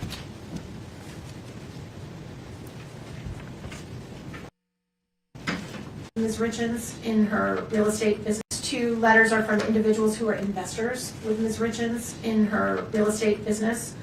Both of these individuals did experience losses of money. So although they may not be victims in this case, they, I guess, are technically victims in the case that is pending. So I think their perspective is important. Is that funny, Kathy? Is that funny? You got a shit-eating grin on your face? Is that funny? They may not be victims, but they're other victims? With your stupid grin? The first one, for some reason, I only have one copy. I'm going to give just a moment for Mr. Bloodworth to That's read because it. you're an idiot. Who cares? Who cares? Whatever, including the possibility I don't even know if I want to listen to these. Honorable Just go Judge straight to Mazick, Kouri. I'm writing to you regarding whatever sentence you need to impose on Kouri Richins. I implore you to impose the lowest sentence possible, including the possibility for parole. Due to the defense resting in this case, you and the jury only heard everything negative that could possibly be said about her from the prosecution. Due to the defense resting? Whose fault is that? Their witnesses in the media. There was always another side of her that was not presented. As one of the investors in some of Kouri Richins' properties, she never asked that we invest. We always asked her after seeing the quality of the work done. Oh, wow. Well, I mean, fucking A, man. Wow. She never asked? She had a real estate license and got a general contractor's license. Yes, we made money on some of the properties, and yes, we lost money on the legacy property due to her arrest. She made sure we were aware that we could lose our investments. During the time we did spend with her, we found her to be honest, caring, super smart, and constantly talking about her love of Eric and her children. She adores those boys and was involved in all aspects of their lives and very proud of all of them. I understand she has used the time in jail to obtain a second master's degree. Great, who I cares? honestly believe that even spending time in prison, that she could still be a valuable and contributing member of society and hopefully one day have a relationship with her boys. I do totally understand how difficult it is to have someone's life in your hands, as I felt that weight as an Air Force flight nurse in Iraq many times, caring for our wounded warriors. We all need to have hope. Please do not take that from her. No, She has already lost so much. I don't give a fuck about your Air Force, whatever the fuck you said. No. She doesn't have to have hope. She killed someone. The father of her children. And she clearly has zero remorse. So fuck her and her hope. And I'm not going to reveal the name. Oh, well, yeah. It's a real good character witness when they're too embarrassed to give their name. They should have to say their name. They should have to fucking get up there and talk. Anonymous bullshit. The second saying absolutely nothing of value. Some type of victim status here. Why do you what's so funny, Kathy? So, some type of victim status here. Shut up. Shut up!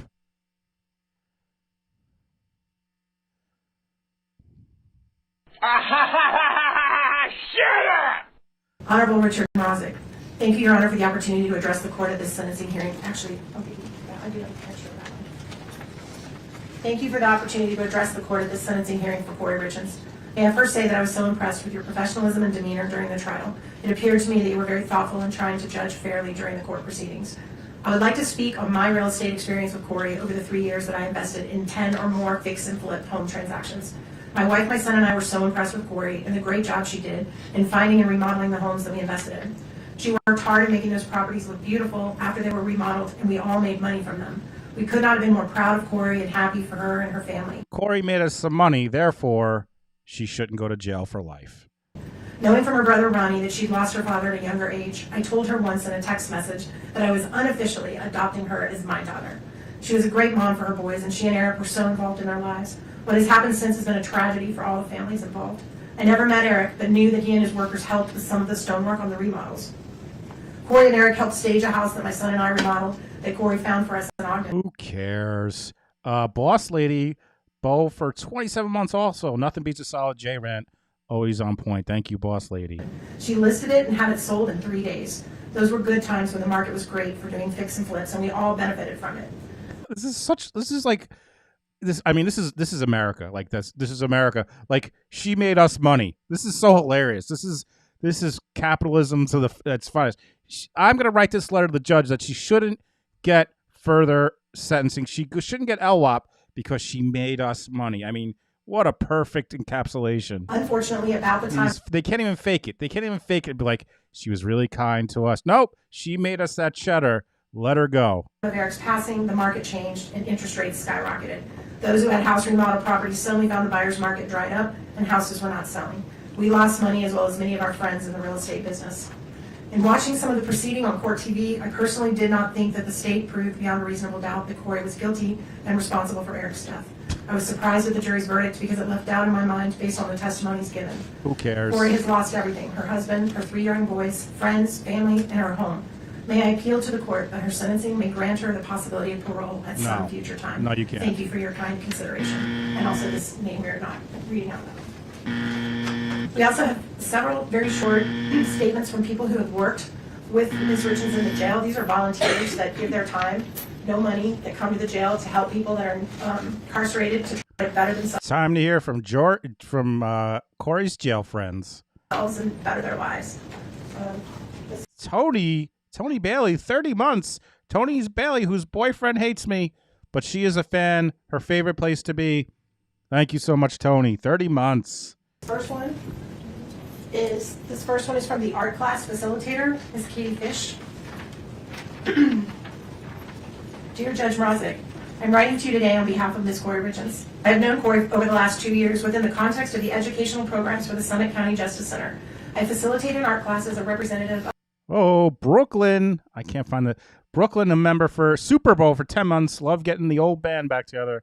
Appreciate you, Brooklyn. I got to find your sound effect. Mountain Life Church. In that art class, Kouri's carried herself with ease and warm regard to the other inmates and those of us present as facilitators. While she's shown care for the other inmates, she has also been very respectful to those of us facilitating. Even when she had been carrying challenging emotions, she's conducted herself with respect and grace.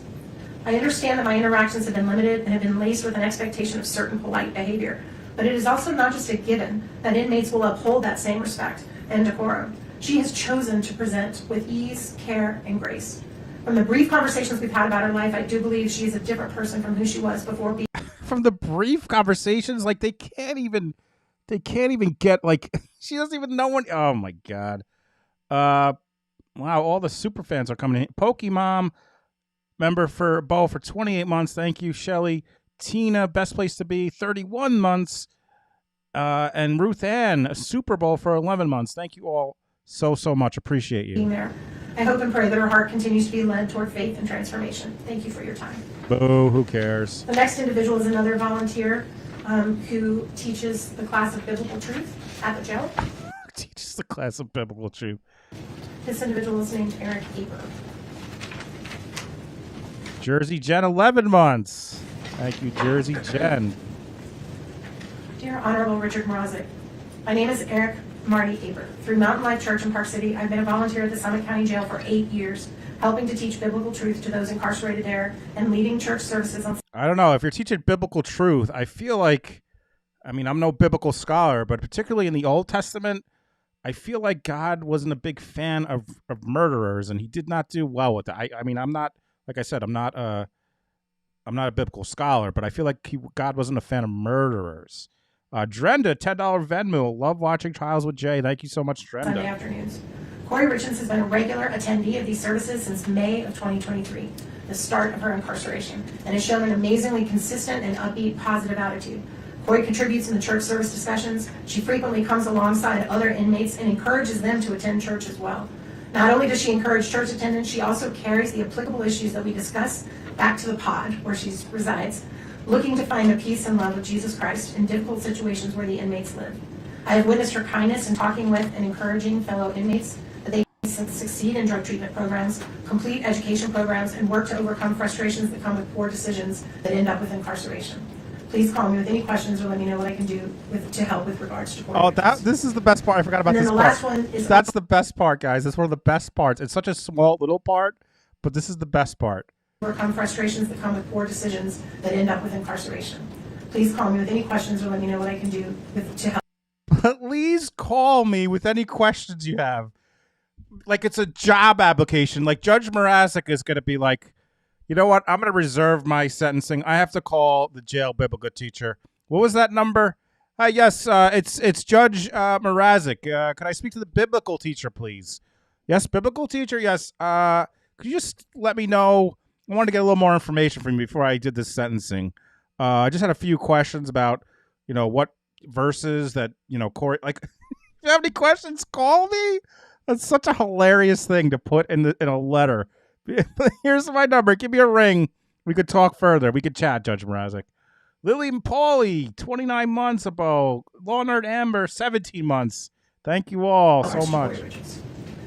And then the last one is also, I believe, a pastor that leads church services. Wait, did we already do the yoga? We didn't already do the yoga, did we? Nope, thank you. This next one then is from Craig Moline. Craig. Who's one of the pastors as well. To the Honorable Richard Mrazek. Your Honor, I'm one of 4 people privileged to rotate in on Sunday afternoons from Mount Life Church to lead church services with inmates at Summit County Jail. On any typical Sunday, we will pray with inmates, sing a couple of songs, no matter how bad it may sound. Like, look at that fucking face she's making. Like, it disgusts me. Like, what's like People privileged to rotate in on Sunday afternoons from Mount Life and like he's like telling a little joke in his letter.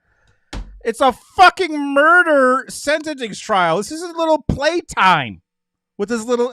With any church to lead church we services sing, but not so good. Ha ha ha. with inmates at Summit County Jail. On any typical Sunday, we will pray with inmates, sing a couple of songs, no matter how bad it may sound. Read a song, discuss it, and then teach on the subject from Scripture. For 3 years now, Kouri Richins has been in attendance to those services. We've seen her be hospitable to other inmates, inviting them to services. She's participated in discussions, and we've seen her as a help to other inmates. At the beginning, we gave her a study Bible that helps give life application hints along with an explanation of the text. I smiled recently when I saw her Bible sitting in front of her, and I observed it doesn't look new anymore. It looks like a well-read book. In our teaching and discussions, we've talked. Oh well, her Bible doesn't look new anymore. It looks like look at her. Look at her face. She's so proud of herself. Her Bible, it used to look new, and now it's she's been sitting on it because she's small to get to at the dinner table at the rec room. She sits on it because she's tiny, and it looks like she's reading it. About being intentional, about posturing our hearts before sovereign God, and coming to Him with humility with our prayers. We talk about what it means to have a personal and intimate relationship with God through Jesus. She has acknowledged her faith in Jesus and acknowledged she has felt His peace in rough times, what is often expressed in the Psalms. She has commented, when life around you falls apart, we still have a God to lean into and who reaches down and cares for us and gives us comfort and hope. The Kouri I know will thrive where she is. She will trust in her God for peace, and she will pray. She will continue to pray for her loved ones, and she will be a positive influence to those around her. Respectfully submitted. And then one last letter from the jail. Oh, yes. This is also a volunteer. Oh, here we go, guys. An individual Buckle up for this one because Kouri. named Heidi Tunney. Dear Judge Mrazek, I'm writing to you on behalf of Kouri Richins. I've been working with Kouri over the past 2+ years as a volunteer at the Summit County Correctional Facility. I taught her in the addiction recovery program. I attended church with her on occasion. I worked with her in a yoga program that I started at the facility for the incarcerated men and women too. I found Kouri to be very easy to work with and very enjoyable to be around. She was very thoughtful in her conversations in class. She always showed the utmost gratitude for anything that was done on her behalf. I also noticed that she was a leader among the other incarcerated women. She tended to be a peacemaker and stayed above the fray and away from the pettiness and challenges that sometimes arise among incarcerated women. I mean, if there's one thing that I get from watching Kouri Richins all the time, making her dumb fucking faces, is that she's not petty at all. The women in general respected her and looked to her as a leader. Kouri actually was one of the women that asked me to get a yoga program started for the incarcerated women. She saw a need there and she acted on it. Wow, she saw a need about yoga and she acted on it. I started and have taught that class for almost 2 years now. Kouri was the most dedicated student. Wow. She only missed a couple of times the entire time I taught, and the times she did miss were when she was meeting with attorneys or had court appearances. She has continued to attend even after she was found guilty at her trial. Holy, wait, she still goes to yoga even after she was found guilty? It's like looking at Mother Teresa. I wish nothing but the best for Kouri. She has a very long road ahead of her. I hope and pray she will continue to use the programs provided to those that are incarcerated to better herself and lead the other women around her. The last letter we have in this section is going to be read by Kouri's brother. Oh, here we go. This is. Ronnie, who's here to read it himself, and then we're going to have. Talk about a dumb fucking statement. Just wait for this statement from her brother. Then we're going to have Mr. Ramos. Then we'll conclude with our final 3, and then we'll close out with Ms. Lewis and Mr. Richins. Wait for this statement from her brother. And this is the only time, or one of the few times, that I think Kouri shows actual, real human emotions. Legit, this was like, of course he's an idiot, but just watch. This is like. I'd like to address the court with actually a personal letter to Kouri.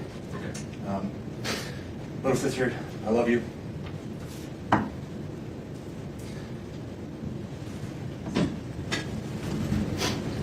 miss you. I miss our random banter. I miss our calls. I miss your constantly over-the-top positive attitude every time you speak. I miss our game nights. I miss our stupid finger gun dance after we won a game. I miss our holidays. I miss you sending the boys to wake me up on Christmas morning, way too early after we've stayed up way too late preparing Christmas for them so that it'd be absolute perfect. I miss our Sundays together. I miss arguing with the boys about who's better, Messi or Ronaldo, Brady or Rogers. I miss our backyard games. I miss me and the boys running all over you at sports in the backyard and Eric getting mad because you weren't competitive enough and you were really just out there to have fun and laugh. I miss you constantly luring me into your newest ideas and getting me excited about them. I miss vacationing. I miss family volleyball. I miss playing Madden and FIFA with Eric and the boys. I miss your stupid goats. I miss the soccer games and the celebrations we created for the boys after they scored a goal. I miss Carter's smile and his obsession. I miss those stupid goats that you almost fucking killed. With Goat videos. Ashton's freckles and his competitiveness. And Weston's baby blues and tenderheartedness. I miss hearing them say Wani and playing catch in your living room. I miss your family. I miss our family. I miss the life that was stolen. I miss the life that was stolen from us for reasons that we can't yet fully understand. We don't. Oh no, dummy. We understand them. With 100% certainty know what happened, Eric. Oh, we know. No one does, but we do know with 100% certainty that it wasn't caused by you. We know that. Police know it. The prosecution knows it. And everyone watching this trial knows it. I don't know, buddy. I think I don't know, buddy. They cannot prove their theory. Just the opposite, and yet here we are. For some reason, unbeknownst to us, really bad things happen to really good people, Kouri, and you were just really too good of a person, I guess. One of the most insane statements made in a court of law in the history of the court. Only good things happen to bad people, and I guess you were just too good, Kouri Richins. Ooh. I promised Dad a long time ago that I'd always look after you, Mom, and I intend on keeping that promise. We'll get through this together, and the injustice that's occurred here in this courtroom, it'll be righted in time. Your innocence will shine too brightly to be contained once you've actually had a fair shot at defending yourself. When the day comes, I just know somehow that you're going to change a lot of lives that really need your help. And until then, little sister, just know.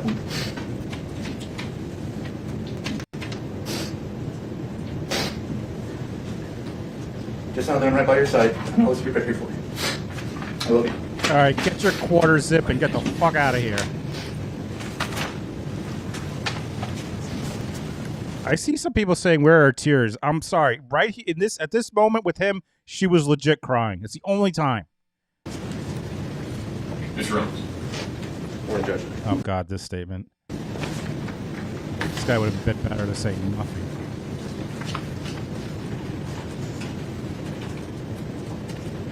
Your Honor, I want to maybe begin by speaking just plainly and honestly. I disagree with the jury's verdict. I'm deeply saddened by the way that justice was rendered in this case. I don't believe that this outcome fully reflects the truth or the humanity involved. But our Constitution demands something difficult of all of us, especially officers of the court. It demands restraint. It demands respect for the process even when the outcome wounds us. And so, while I disagree with the verdict, I respect the jury's decision. And while I disagree with many of this court's rulings, I respect the lawful authority of this court, of Your Honor. This is because the rule of law only survives if we continue to honor it, even in moments of disappointment and pain.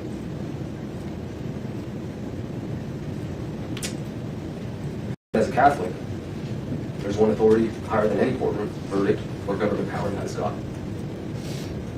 Puke. I say that as a reminder of humanity and of human limitation. Our system of justice isn't perfect because every human is imperfect. I think that humility matters here today. It matters because the sentence of life without parole risks becoming something greater than punishment.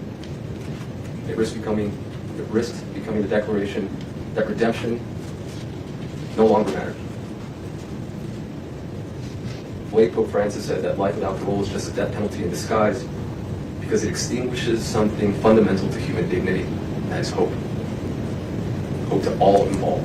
Victims. You know who else had his hope extinguished? Eric. But he didn't have a choice. condemned alike. Refusing to impose a sentence of life without parole today doesn't mean Kouri is going to walk free. It doesn't mean that she will someday leave custody. She may very well spend the rest of her natural life in prison. It also does not mean that her victims, who have spoken today, her kids, doesn't mean that they have to forgive her. They may never change their minds. By the way, is he chewing gum? They may never forgive their mother. And also, no court has the authority to demand that they do. But refuse. For folks who don't know who this is the attorney Ramos, who was a total douchebag to the cop on day one, and then basically sat down for almost the rest of the trial. Refusing to impose a sentence of life without parole does mean that we do not close the door completely. Yes, for folks, yes, Abby, this is just his statement. This is a weird fucking thing where all three attorneys gave their own personal statements. Kouri's their BFFs. It means we do not. That's maybe why Nestor was shocked when that one attorney was like, "No, I'm not friends with my clients." These three apparently they're thick as thieves with Kouri. Presume to know with absolute certainty what a human life, victim or condemned, may become decades from now. It means that we do not extinguish hope entirely. Time changes people. Pain changes people. Grief changes people. Even victims and victims' families, over years and decades, sometimes arrive at places their present suffering could never foresee. Some discover forgiveness. Some discover peace. Some simply discover that healing and permanent condemnation are not always the same thing. And others don't. A sentence of life without parole assumes none of that human change matters. Not the change in the person condemned, not the change in those harmed. A life without parole sentence freezes every human being, victim and condemned, inside the worst moment of their life and declares that moment permanent. Our Constitution demands more restraint than that, because a real measure of justice is not what we do when mercy is easy. It is whether we preserve humanity when mercy is hardest. No sentence handed down today will undo suffering. A different verdict wouldn't have reversed tragedy. But there is a profound moral difference between saying you must be punished and saying you are beyond redemption forever. One is justice restrained by humility. The other risks becoming judgment without end. And no human institution possesses moral certainty to make that judgment absolutely. That lies with God alone. Oh, shut up and sit down. It actually doesn't. That's why we have a court system. That's why we have this hearing. Dopey. Your Honor, I told you in the opening statements that we were going to do something a little bit different when we called upon some perspectives of people that don't even know Kouri, but that have been through this horrific journey through no choice. I'm skipping this. I don't give a fuck because we're going to be here forever because we still have to listen to this fucking idiot Kouri. So we're going to go straight. Actually, maybe we'll listen to stupid Lewis. Some of them you feel are dangerous. The owner on these policies to get into the public eye evidence. It includes, but nevertheless he was denied and given another 5 years. He was added 20 years and for time left.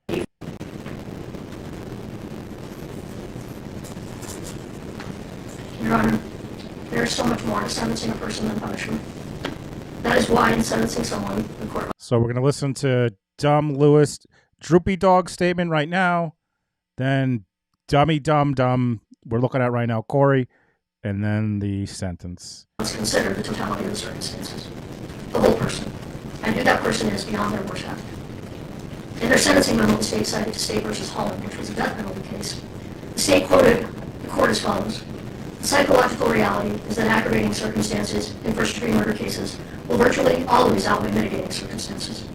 However, what the state left out is what the court said next, which was that the Eighth Amendment doesn't allow the death penalty in every case, and courts must take a long, hard look at the totality of the circumstances, the values of society, and the value of all human life. And though this is not a death penalty case, the same would apply to a sentence of life without the possibility of parole. Ms. Nestor spoke a little bit about what a life without parole sentence looks like. Locked down for 23 hours a day. If we treated our dogs like this, they would be taken away. This is how the state wants Kouri Richins to be treated. A sentence of life without parole is safe for only the most heinous of crimes. The state wants to place Kouri in that category. They say she is in that category, but this simply is not the type of crime that we typically see get a sentence of life without parole. Currently, there are approximately only 72 people in Utah serving this sentence. These include people such as Edward Dillon, the co-defendant of Vaughn Taylor, who is currently on death row. They killed 2 women, kidnapped 2 young girls, and attempted to kill those girls' father by lighting their cabin on fire. I believe that was in some county. It includes Daniel Ray Troyer, a serial killer and rapist of women in their 80s. He was convicted of killing 2 women, admitted to a 3rd, and likely killed a 4th. That authorities are aware of. It includes Matthew John Breck, who kidnapped a 10-year-old girl, stabbed her multiple times, severed her spinal cord, and left her dead on her front porch. It includes numerous individuals who brutally murdered children, some who murdered police officers. There are only a handful of people serving life without the possibility of parole for killing a spouse. And in all but one of these that I could find, they killed more than just their spouse. They are individuals who killed their spouse and a child, or killed their spouse and someone else in the process. The only one I'm aware of who killed a spouse and no other individual is Craig Crawford, who set fire to the home of his estranged husband, leaving him to die in the fire.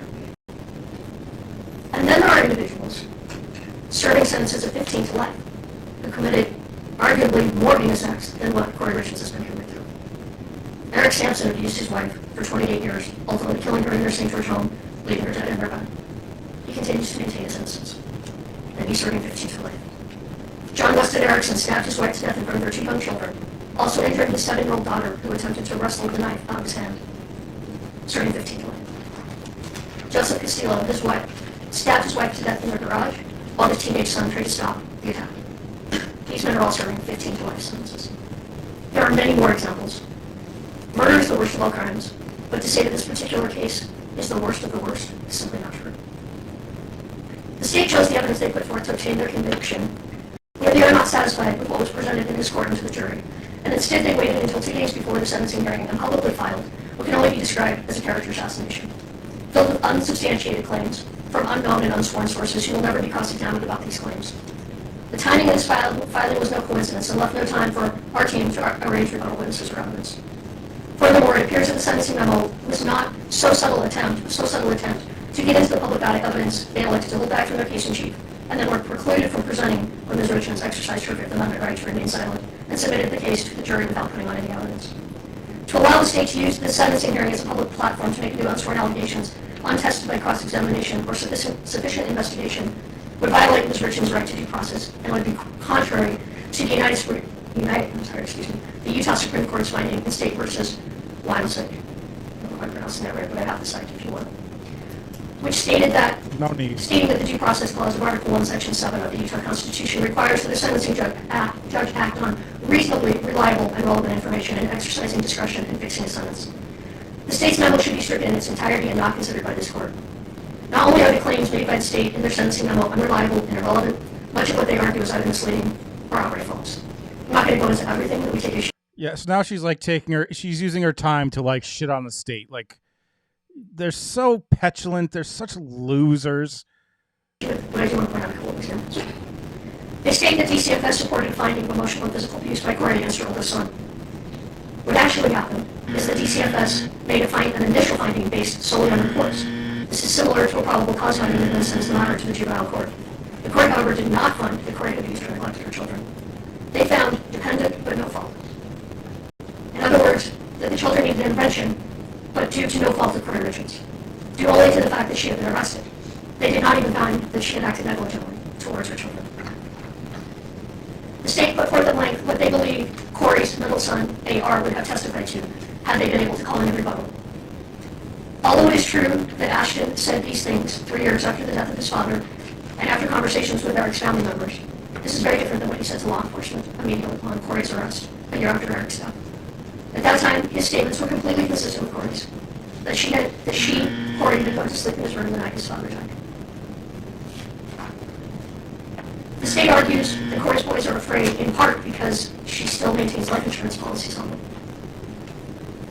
Kouri was of the belief that these policies were no longer in existence, since she had not made any payments on them in over 3 years. And in fact, a letter was sent, or an email was sent from Brian Freckleton, who testified, to Ronnie Darden, as Ronnie is the owner of these policies, that this was over a year ago, that the life insurance policy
Abby coming in hot. 25 $25 Venmo with we got no food. We got no Thank you so much, Abby.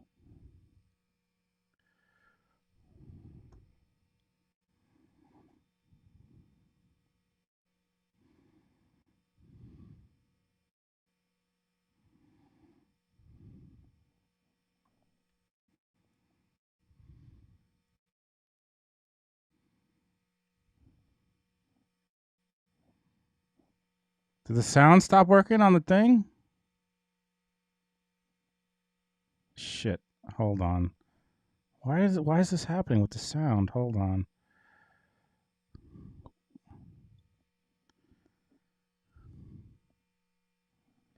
All right, hold on. Let me try to fix this. 360.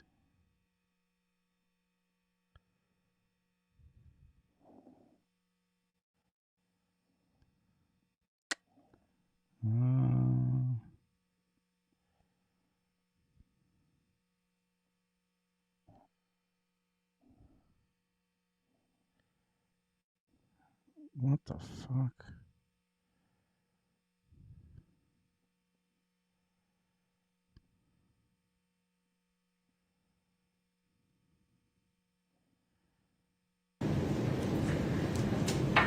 The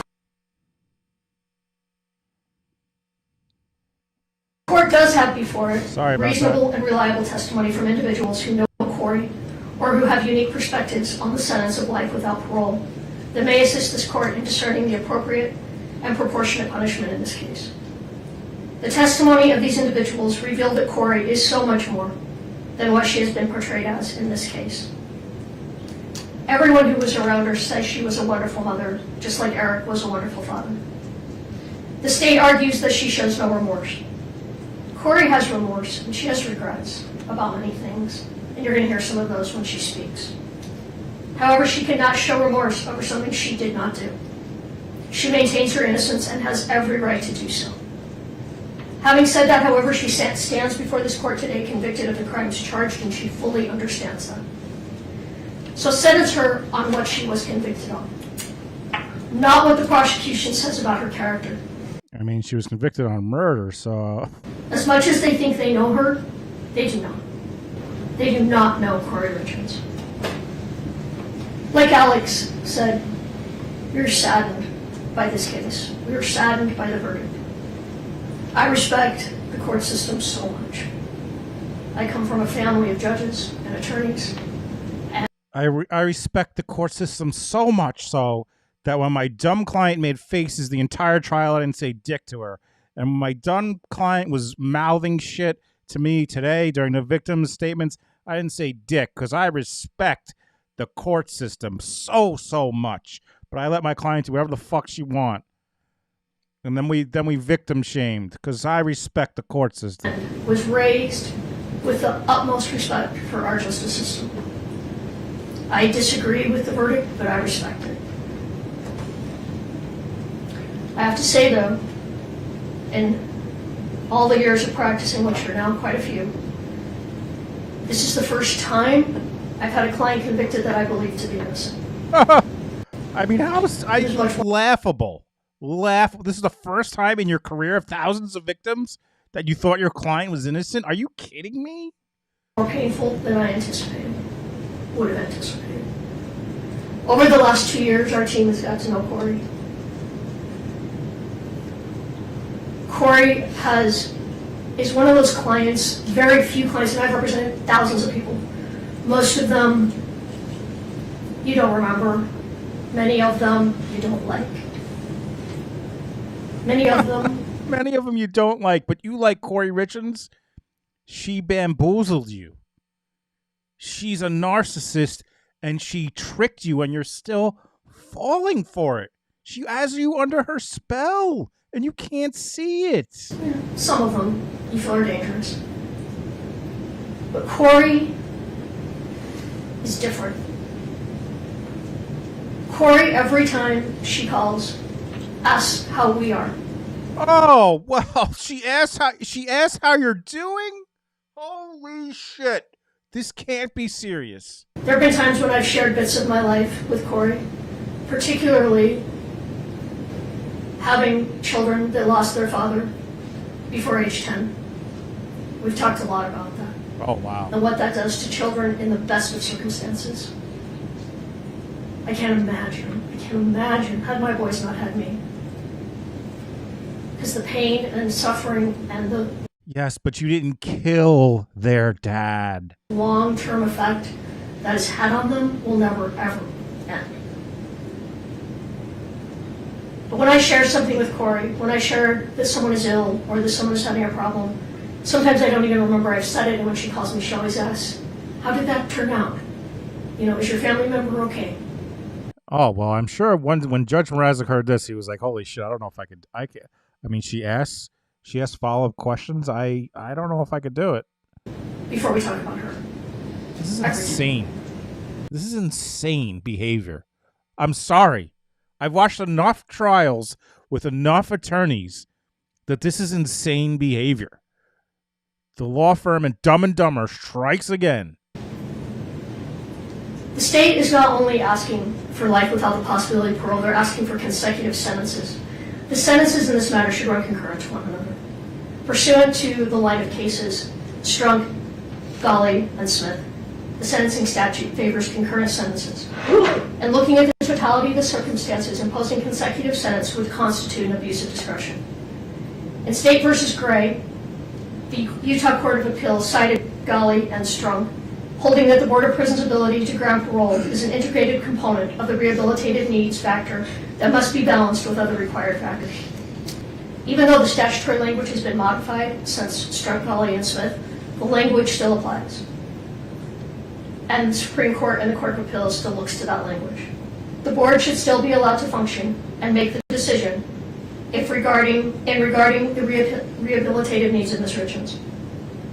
Running sentences consecutive to a sentence of life without parole is senseless. And if this court imposes a sentence of 25 to life on the aggravated murder, but runs the other charges consecutive, the effect will be the same. She will likely never get the opportunity for parole. I don't think that's true. Have you run the initial guideline? It's a genuine question. Yes. I think it only adds. The guideline on the attempted murder is 192 It only months. adds 41 months if we run it consecutive. Before she's eligible Right. for parole. But I mean, I don't know I'm not sure who I should think has the right answer regarding the law. Judge Mrazek or Droopy Dog the Idiot? well, I'm going to come back to that. Yeah, if I will. you're running the guideline differently, I'd like to know. I mean, no, I'm not. I could tell you, Judge, she is running it differently. She's running it the wrong way because she's an idiot. Running the guidelines differently, but the sentence is. Well, I'm going to. I talked about understand this. your larger point, and I apologize for That's interrupting you, but if you do have a different running of the guidelines, those forms are not obvious, I'd appreciate it. Well, I would say a sentence of 25 to life, and then if she serves additional time, does not guarantee parole. and I'm going to talk more about that. And it's almost Oh, the speed unheard went to of normal. for someone to be paroled That's a in their first problem. parole hearing on these serious Jack the cases. city up. And looking at the totality, there are mitigators. Kouri has no criminal history, had no criminal history at the time of Eric's death. She was involved in positive ways in her community. She volunteered regularly. She headed up a sub for Santa every year. She was a friend, a daughter, and a mother, and excelled in these roles. She educated herself. She was involved in every aspect of her son's lives. There is no reason to hold her in prison for life. We ask this court to impose a sentence of 25 years to life. When you put aside all of the media, all of the entries, and you look at the crime she is convicted of, this is an appropriate sentence. A sentence of 25 to life is not a sentence that guarantees the release of Kouri Richins. It is not saying that she even should be released. What it is saying is that the decision whether she should be released is a decision for someone else to make on another day. A day that will be, at a minimum, 25 to 30 years in the future. A future that could look very different than today.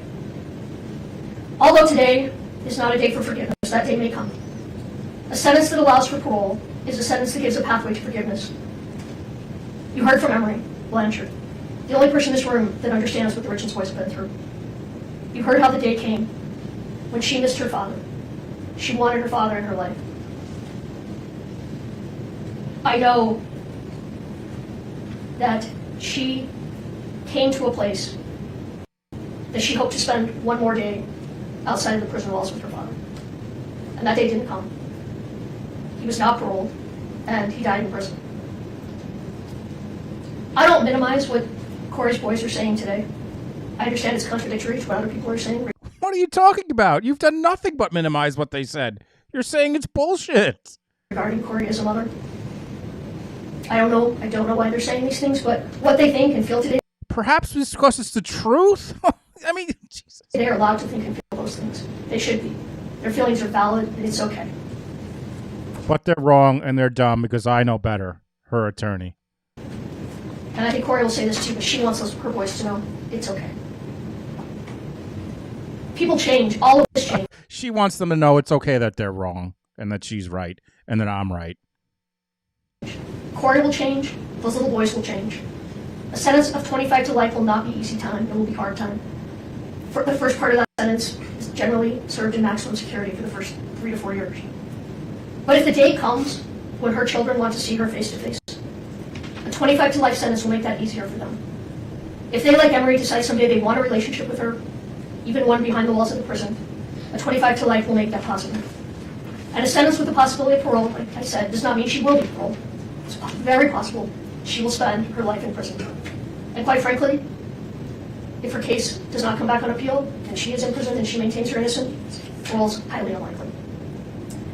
But the Board of Pardons is uniquely qualified to make that decision. That is their job. And it is a particularly important job in the most serious of convictions. They will be the ones looking at a woman who will then be in her 60s or possibly 70s. They will decide if she has been rehabilitated and if she is a danger to the community. These are not decisions that can be made today. We don't stand here today asking you to give her a second chance. We ask you to let those best qualified make that decision when the time comes. When Kouri's and Eric's boys are grown. When they can tell the board if they feel the same way that they do today. You heard a letter read today from a woman who once stood in the shoes of the Richins family. At sentencing, she wanted life without parole for her son's killer. Now she does not. She has changed. Her views of prison have changed, and her feelings towards the man that took her son's life has changed. But a life without the possibility of parole, the sentence cannot be changed. If Kouri and Eric's boys someday change their mind, and it is too late to say something different than what they've said today, this day will become one more day that haunts them.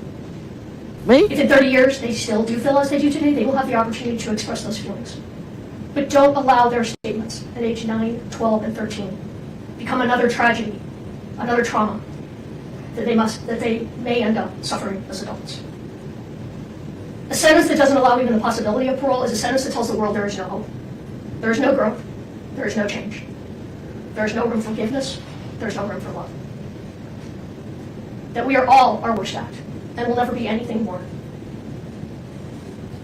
And that is not the human experience. In a world where humanity is waning, act with humanity. In a world where hatred is encouraged, act with kindness. In a world where forgiveness is seen as a weakness, act with compassion.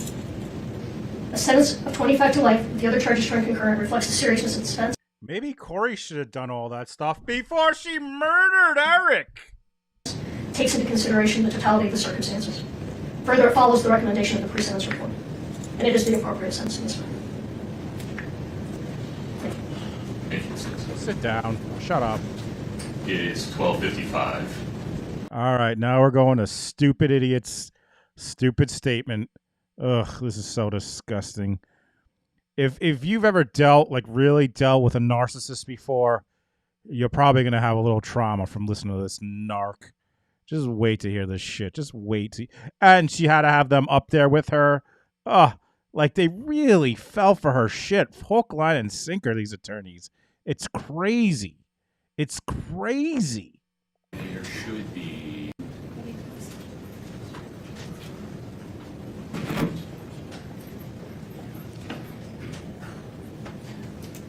Like they barricaded her so she didn't get she should have have no one in front of her. She should have to sit right in front of the family. Like they're giving her a cocoon. This is such a horse shit. My sweet baby boys, I know that today you don't want to speak to me, have a relationship with me, but you may think you hate me, and that's okay. I will never be angry at you for your feelings. When the day comes that you're ready, I will be here for you, waiting for you, and loving you. But I need you boys to know and understand that I have been desperately trying to get in contact with you any way that I can for years. That all of my communication has been completely cut off from you since early 2024. And now I will use any opportunity I can to get a message to you. Even if that means sharing it publicly to the world, fully restrained, in my jail clothes, in one of the most horrible situations possible. I don't care, and I'm not embarrassed or ashamed. I mean, if we're going to rank horrible situations, let's put this next to suffocating to death because you were poisoned by fentanyl. It's a tough call on which is a worse situation, you stupid cunt. By any of it. All I care about is you boys. I will do it's so it's like such a statement where it's like trying to it's so disgusting. whatever it takes for you. She finally has her stage to make this statement because she's such a good mother. Hear the truth from me and to come home to you. For the time being, I don't know when that is or when my next opportunity will be. So for now, bear with me as I have tried to consolidate everything I've wanted to share with you for the last few years, with everything I want you to know until I'm able to speak to you again in one long message. And although you may not be ready to hear it today, that's okay. My hope is one day you will be. May 6th of 2024, temporary custody was transferred from the State of Utah Child Services to your Aunt Katie and Uncle Clint. My last video call with you boys is several weeks prior to that, around April 24th, 2024, when you were still in the state's custody. Once temporary custody was transferred to Katie and Clint, against my wishes, they cut off all of my communication between you boys and I. It was years before I would ever have a trial. I warned social services that if they gave custody of you to the Richins family, it would be the last time I would be able to see or speak to you boys again. And your opinion of me, in this case, and wild allegations would soon mirror those of the Richins family. And that's exactly what happened. You need to know the Darden side of the family fought a long, hard battle for custody, but was eventually ignored and denied. Since temporary custody was granted to Katie and Clint, they have not allowed me to see or speak to you. No more video calls, no more visits. They blocked the phone number for the jail so I can't call you. Birthday cards, Christmas cards, the letters I would send you boys, they were all returned or rerouted. All of my contact was cut off more than 2 years ago. So please, please ask them. Please ask them for your cards, for your letters, if I tried calling you. Please, just ask them, whether it's now or in 10 years. The one thing I need you boys to know, I did not abandon you. I did not just walk out of your lives one day to never return, to never call, to never show up. Regardless of what anyone tells you, I would never ever leave you boys. And I am so sorry if for even 1 second you thought that I did. If for even 1 second you thought that I didn't love you. Because that couldn't be further from the truth. You boys are my world, the reason I continue to wake up every day and fight to come home. You're my reason for living. I understand that you're in a difficult situation, mentally, emotionally, and physically. I understand you guys have been through an extremely difficult time this past 4 years. You should never have to deal with such tragedy, and I am so, so sorry that you were going through this. You boys have the right to be angry, and sad, and confused, feel in survival mode, have questions. All of this is completely valid. Your feelings are completely valid. And one day, when this is all over, we can sit down and talk about all of this and sort it all out. And I promise you boys, one day it will be over. I'm not perfect. I have succeeded and I have failed. As a person, as a wife, as a parent, we all do. I have done plenty of things I am not proud of. Some I regret, some I don't. Some I'm ashamed of, and some I'm not. I regret things I have done right in my life to later find out they were for the wrong people. I have said things I shouldn't have. I've done things I shouldn't have. Sometimes I haven't said what I should, or not meant what I did say. There are things I can't change, and long overdue apologies that I owe. There are would-haves, and could-haves, and should-haves. We all have them. We have all done them. And you boys will too one day, but in your own way. And that's okay. That's life, and we're human. Nobody is all good or all bad. We just get portrayed that way. You're going to succeed and achieve amazing things in this life. I tweeted that basically she typed into ChatGPT, live, laugh, love, but make it a closing statement, but make it a sentencing statement. Or she asked these two idiots to take pictures of every little sign at Michael's so that she could make a speech. This is so insane. You're also going to make mistakes and fail at some things. But use those opportunities to grow and to learn. Oh, the places you'll go. They do not define you, and don't ever let other people make you think that they do. We are not defined by our best or our worst moments. We fall somewhere in the middle, ever evolving. And you boys are ever evolving. Secrets diminish self-respect. They lose trust. They make us lose ourselves. I fell in love with someone who wasn't your dad. Your dad fell in love with someone who wasn't me. I did things behind your dad's back. He did things behind mine. Don't keep secrets. Always put your spouse first. Your dad and I didn't always do this, but don't be like us in that aspect. We made mistakes that I know I regret, and I'm sure if he were here today, he would say that there are a few things he regrets as well. Marriage is hard. Yes, chat, you are right. Hobby Lobby would have been a better... I should have said Hobby Lobby instead of Michael's. Marriage takes work. Marriage takes love. Big love. Deep love. And you may think about divorce, and you will have... I also tweeted I can't play it on here because I got a copyright, but the clip from Love Story. Love means never having to say you're sorry. Have fights, but then you will make up, and you will forgive each other. Because when your love is enough, your love keeps you together. What? This is so insane. Your love is all you need to ignore the noise. Your love never fails. Love is all we need. Sometimes your dad would want to throw in the towel on our marriage, or I would want to throw in the towel on our marriage, but we never did. We always found our way back to each other. I would pick up his towel, or he would pick up mine. We'd hand them back to each other and start again. Because our love never failed. We stopped keeping track of each other's wrongdoings, and we forgave, and we moved on, and we loved. And if I had to relive all of those hard days all over again, I would do it without question. Your dad and I were a lot of things, a mess of sorts sometimes. Yeah, like the sometimes that I would drive to Josh's at abandoned houses to have sex. But we were this crazy, beautiful mess that made us a family, because our love was enough.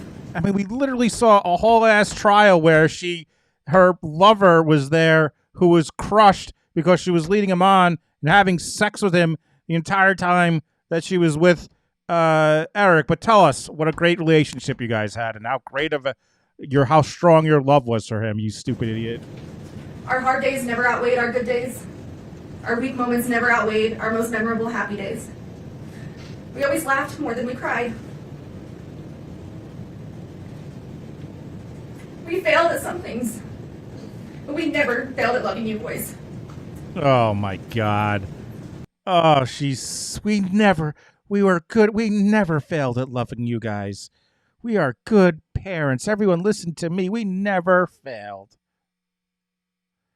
Make our house a home? You made your house a crime scene, bitch.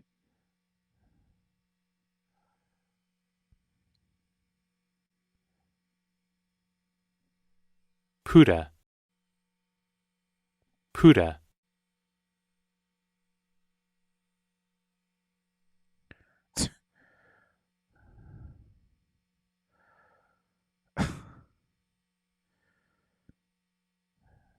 This is so insane.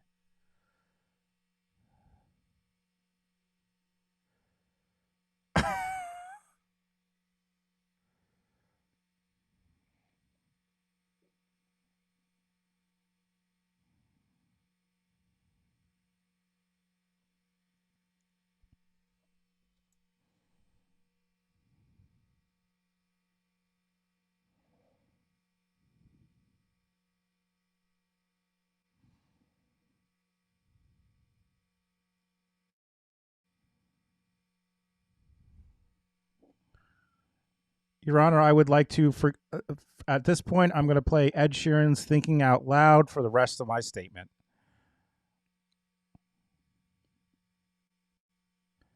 And then something by the Beatles, if that's okay.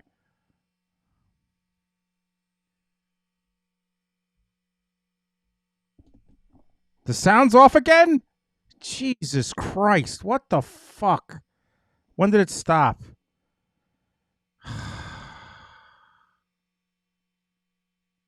Else. How far back? Makes you may cost us everything. Love can make you lose yourself. Sometimes it makes you do things you know you shouldn't, but knowing it's not wrong at the same time. Because your spouse is your person, your love is enough.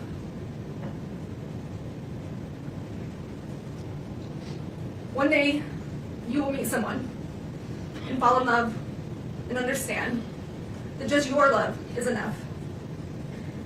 Enough to withstand everything else. The noise of the world, the obstacles, the trials of marriage, the heartache, bad choices, forgiveness. You will understand your love. Eric's dad is all of us. Did you see him? Heartache, bad choices, forgiveness. You will understand your love is enough, and your love never fails. Don't worry about what others think about your relationship. Don't worry if they would do things differently. You just love. And you love big, and you love deep, and you protect your love. Your dad and I didn't have it all together. You love big and you love deep? Like, are you shitting me? Together we really did have it all. Because we had you three. Don't let anyone choose the direction of your life by their opinions and their judgments. Being able to hold yourself together in the worst of situations doesn't make you emotionless. Separating personal and business life and emotions doesn't make you unreasonable. Resentment can get the best of others. Don't let it get the best of you. People will always have a lot to say about lives they've never lived. Live your life the way you choose to live it. Just be safe and be healthy and be happy. That's all that matters. Oh, and real quick, just don't kill anyone or you're going to be in the same situation. Sometimes people will want you to believe that life is simply black and white. This is so insane. That situations are black and white, but they're not. Life, situations, they are full of color. At the very least, shades of gray. Always question the color, even if you're only questioning the gray areas. Keep an open mind. Question situations. Stay curious. You will have some people in your life tell you how their love for you is unconditional. But once your most private life has been revealed, you quickly find out just how conditional their love actually was. Choose the people you hold close to your heart wisely. And always be the friend that walks into somebody's life when everyone else chooses to walk out. Always remember, the only people you owe your loyalty to are those people who never made you question theirs. Every day. And that's all I have to say about that. Congratulations to the class of 2026! You wake up, you get a second chance at life. To do whatever you want. Be whoever you want. To succeed This in all is like a high school senior's graduation, like a valedictorian's your dreams. speech. Take the day and run with it. It's a blessing. Don't take it for granted.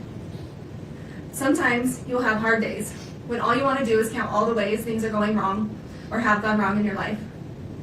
In that moment, stop, take a minute, take a step back, take a breath, and switch your thinking to count all the ways that it has gone right. All the good that has come to you, boys. All the grace, the blessings, and the love. Remember that anyone can give up on something. That's the easy way out. True strength comes when everyone is expecting you to fall apart, but you hold it together, persevering through the hardest of times. Always persevere. Always prove them wrong. Because you boys don't give up, and you boys will never quit. There's always going to be someone out there ready to tear you down, misrepresent you, lie about you, tell half-truths, and judge you. They will judge you on decisions you do or don't make, what you did or didn't do, what you did or didn't say. They will take out of context and twist your words. They will judge you on your emotions or the way you grieve. You may show too much emotion. You may not show enough. They will tell you you're not grieving correctly. You're too angry. You're too sad. You're holding it together too well or not well enough. Or maybe you're too ambitious. They will judge you on your demeanor. If you cry, if you don't cry, if you don't do anything at all. And all of this will get misinterpreted into something that it's not, formed by the opinions of who's ever creating it. And then silence is also too often misinterpreted and misjudged. But when people behave that way, it has much more to do with them personally than it does you. Everyone's entitled to their opinion. It doesn't make it true. Remember who you are and what you stand for, the truth, and ignore the noise.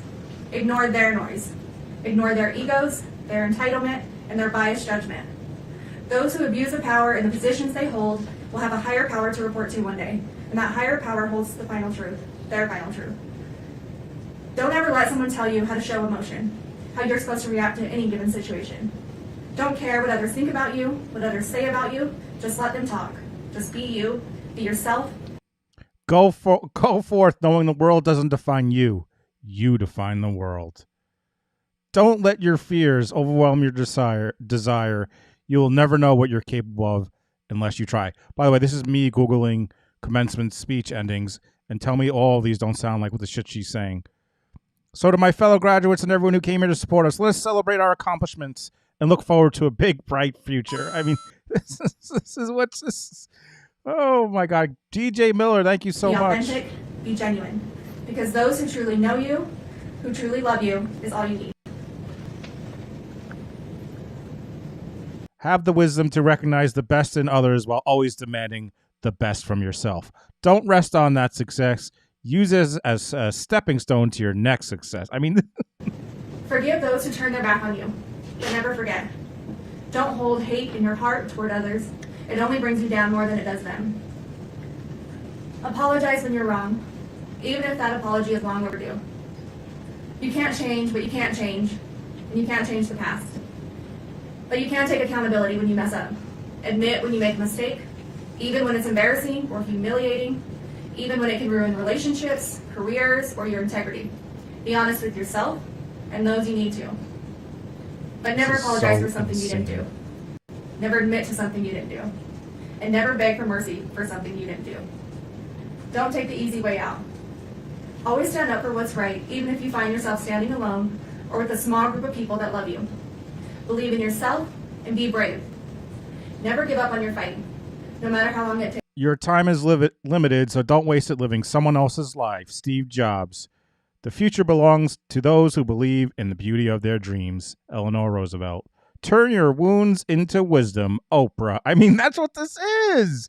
Go confidently in the direction of your dreams. Live the life you have imagined. Henry David Thoreau. It always seems impossible until it's done. Nelson Mandela. Months, even years. Never give up on truth, justice, and the fight of corruption. If opportunity doesn't knock, build a door. Milton Berle. When something is broken, fix it. When something doesn't make sense, question it. If money is paying for it, follow the money. Guess what? They did follow the money, you fucking idiot. Imagine Kouri Richins telling her kids to follow the money. Your brothers are your best friends. dance like Your nobody's dad and I watching. raised you boys that if you cared about nothing else in this world, you care about each other.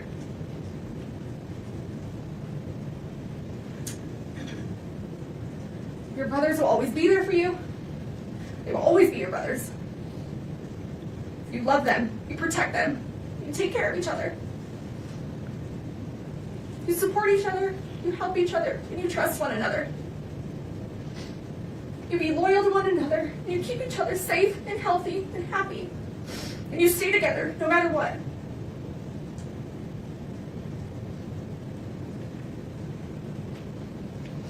You have each other's backs. Be patient with one another.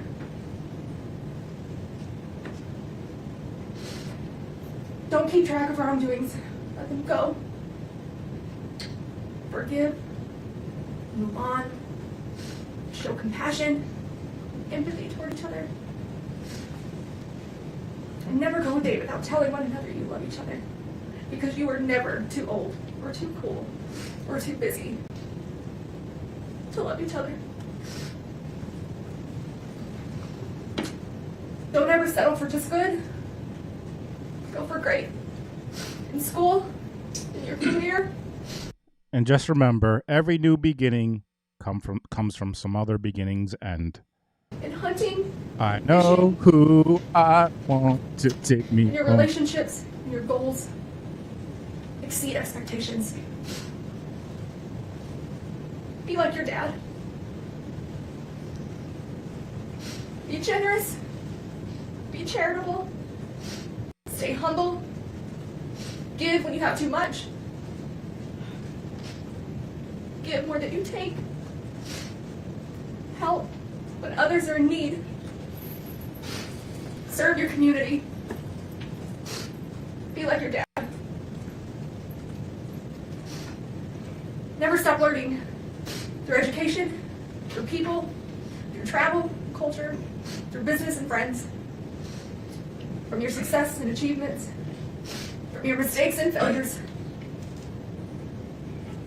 Be like your dad.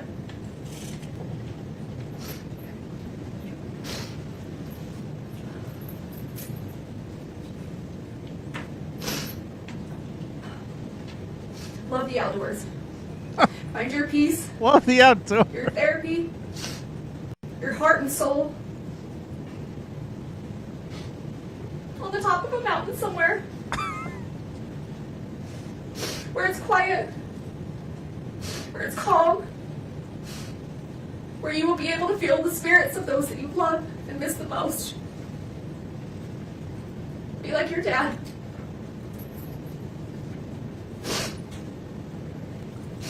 I'm pretty sure they're already like their dad. They hate your fucking guts.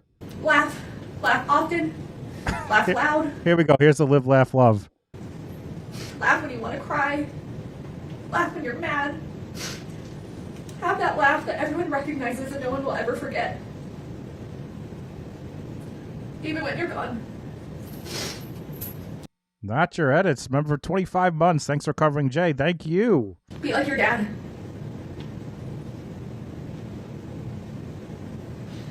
Love your family. Through the good, the bad, the disagreements, the back and forth arguments. Choose forgiveness. Choose love. Choose Choose love. happiness. Be a loyal brother. Be a noble son. Be like your dad.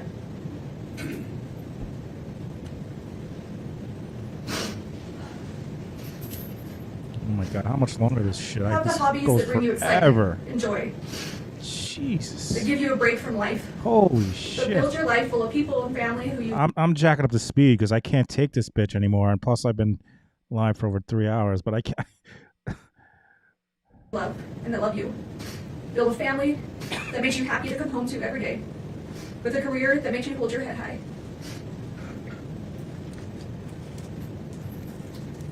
Be the friend everyone wants to be friends with.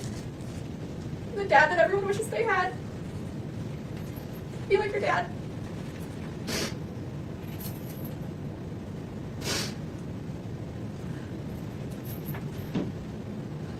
Only snot crying like Alec Murdaugh. As your parents, your dad and I wanted to give you every opportunity or choice that we didn't have.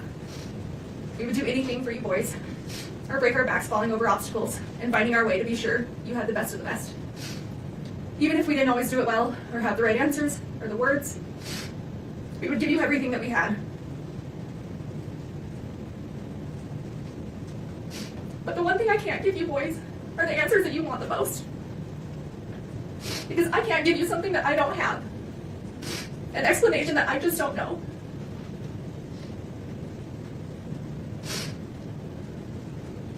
I've never lost a son.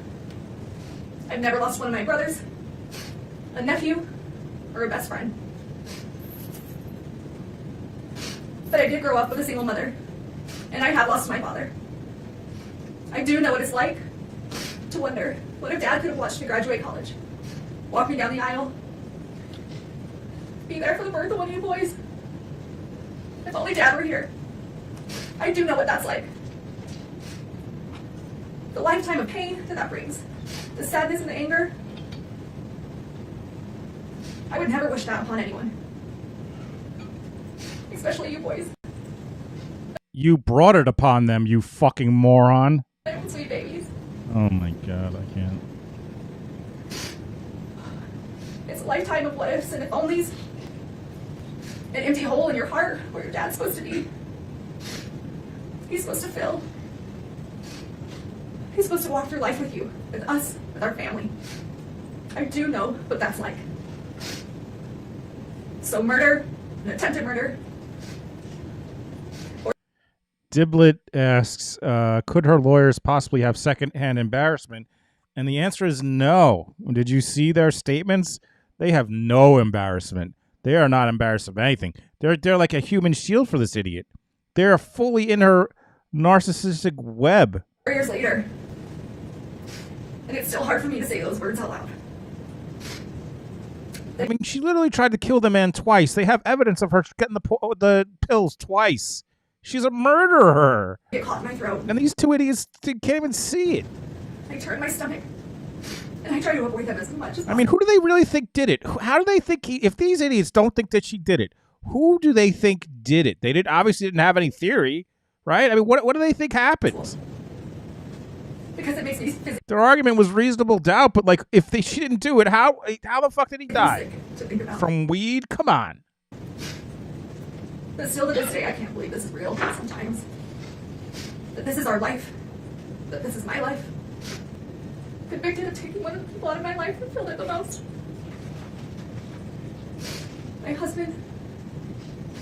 Father of my children. Still in shock. And still in disbelief. Accused and now convicted of such a heinous crime. Potentially costing me to never see you boys again. I've just lost both of their parents, and there's no textbook answer on how or what we're supposed to do, how I'm supposed to react or move forward.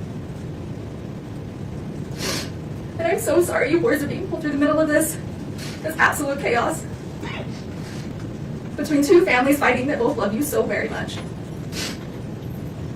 Trust and assets, our home, none of it matters. You boys are what matter.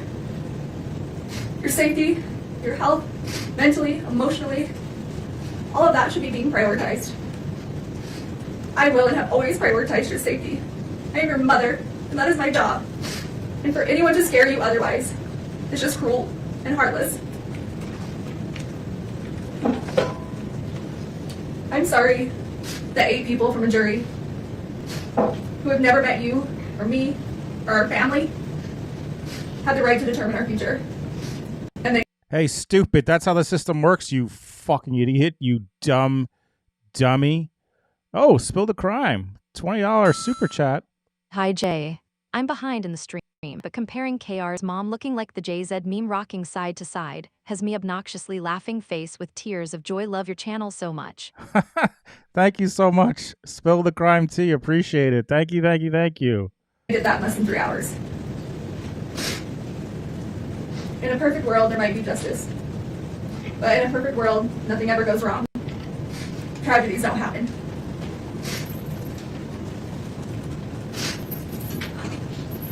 Some think of I'm glad that like my references will hit like 2 to 3 people per stream.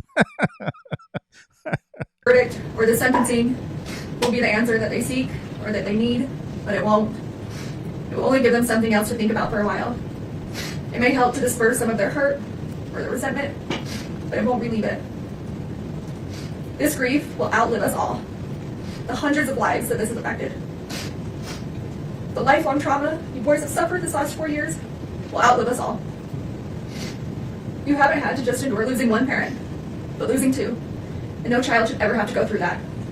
Especially when one was an unforeseen tragedy, and the other based on injustice and a system we're supposed to trust.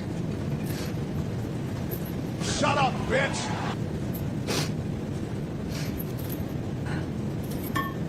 Your dad's memory will always be the kind that's a physical hurt, the tightening in your chest when you think of him. Particularly on days like today, his birthday, because he was so loved that no verdict or sentence will ever be able to release that kind of suffering. I'm broken without your dad, I'm broken without you boys. God did not put me in this world to take a life. God put me in this world to give life. No, you did that shit all on your own, bitch. Your lives. And I don't know who or what I'm supposed to be if it's not a mother. Your mother. And as much as you've been influenced into thinking that Dad was murdered, that I took your dad from you, that is completely wrong and an absolute lie. And the thought of that is still as absurd today as it was 4 years ago. And just because someone may not be perfect, that's a far reach for them to be capable of murder. To kill someone. Our someone. Your dad was in physical pain. A lot of physical pain.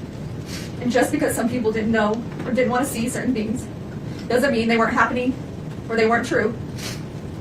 So he overdosed. Okay. Would have never left us intentionally. And I would have never taken him from you. From us. He was the glue that held us all together. That made us, us.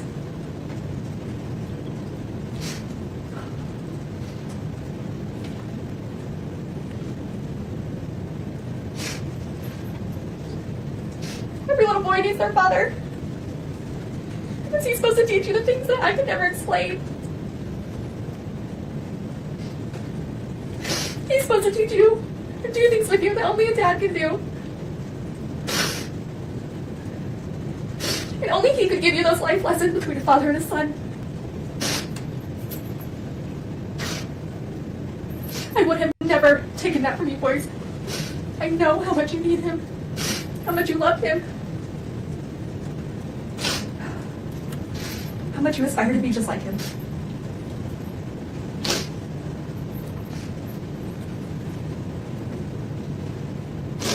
And I would have never taken that from you. And I'm so sorry that I can't bring him back. For you, for me, for our family.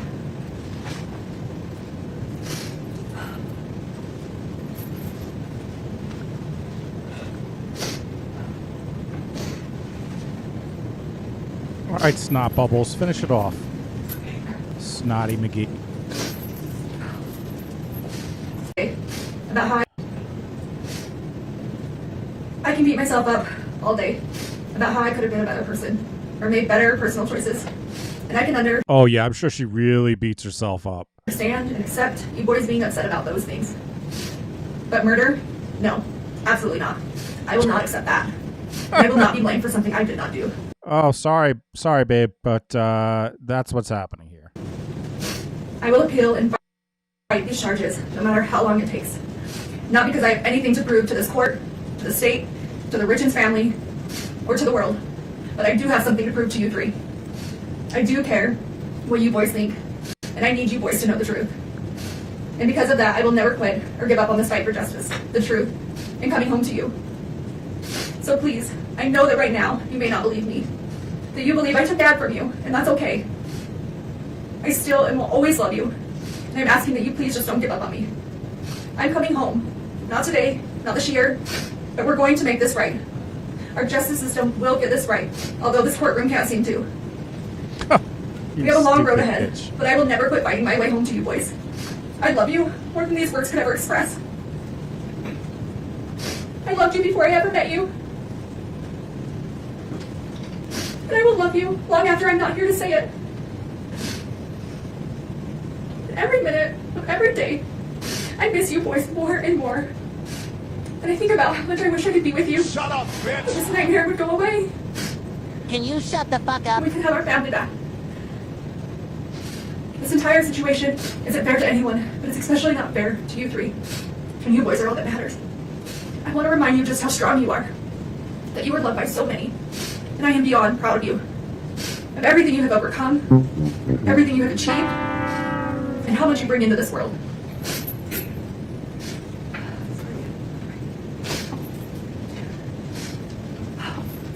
Not your edits. Thank you so... Oh. Sometimes the robot reads it and sometimes it doesn't. Jay, you need a coffee or a stiff drink after this. You're not kidding. Thank you so much. Not You your boys edits. have been through so much.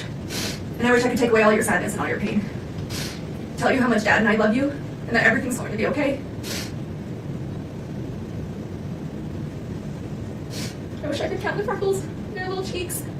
Oh my God, puke. I wish I could go to freckles. Shut the fuck up. Read your books before bed. Shut up, bitch! And help you with all your homework. Wish I could help you through your toughest nights. And hear your laugh through your happiest days. But for now, that's just not the way it is. You have to be strong. You have to remember that our strength grows in these moments. And we don't think we can go on. But we keep going on anyway, because we have to push through these hard days. Ah, horse shit! Because in the end, at the end of this war... And in the end, the love you take is equal to the love you make. It will be so worth it. But I need you boys to always keep pushing through these hard days. Because this will come to an end. I just need you to hang in there. Listen to your little hearts. Listen to your little bellies for the truth. Your little bellies? Before you were told who to be and what to believe.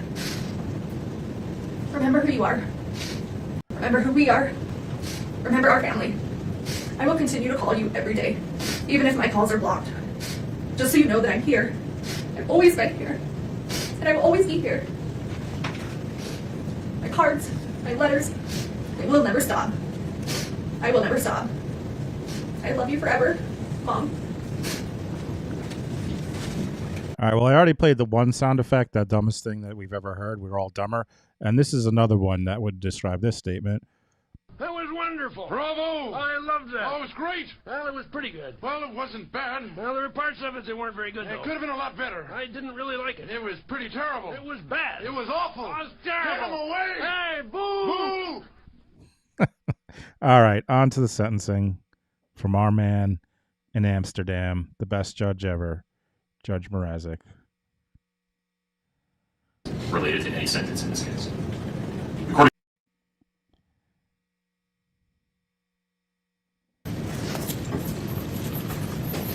All right, ladies and gentlemen, a fair reminder. Courtroom, everyone involved in this process must be treated with respect. We cannot have any outward reactions inside the courtroom. If any of you feel overcome with emotion, frustration, anger, whatever. Shut your bitch Of mouth. any kind. Please remember just to look down. Keep your hands folded in your lap. The court has considered the following information. The evidence, information, arguments, and recommendations provided by counsel on the record today. The victim impact statements and other statements made on the record today regarding the appropriate sentence. And the pre-sentence investigation report as corrected on the record today, including the numerous statements attached to it. In addition, the court has considered each of the factors set forth in Utah Code 76-3-201 subsection 2B and has prioritized those factors as required by section 201-2C.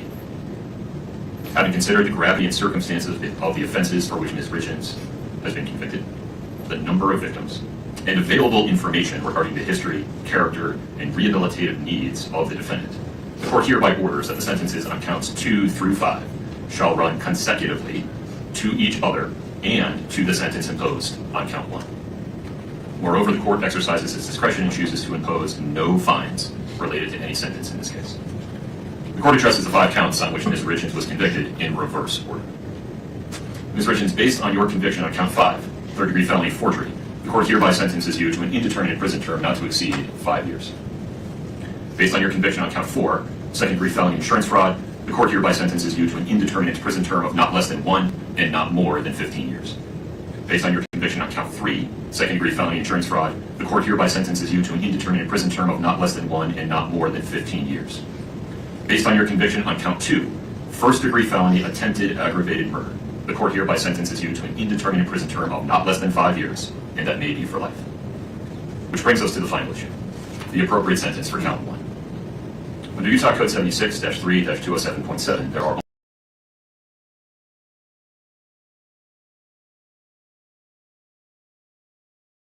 only 2 options. An indeterminate prison term of not less than 25 years, and that may be for life, or life in prison without parole. And the law requires that the court consider each option.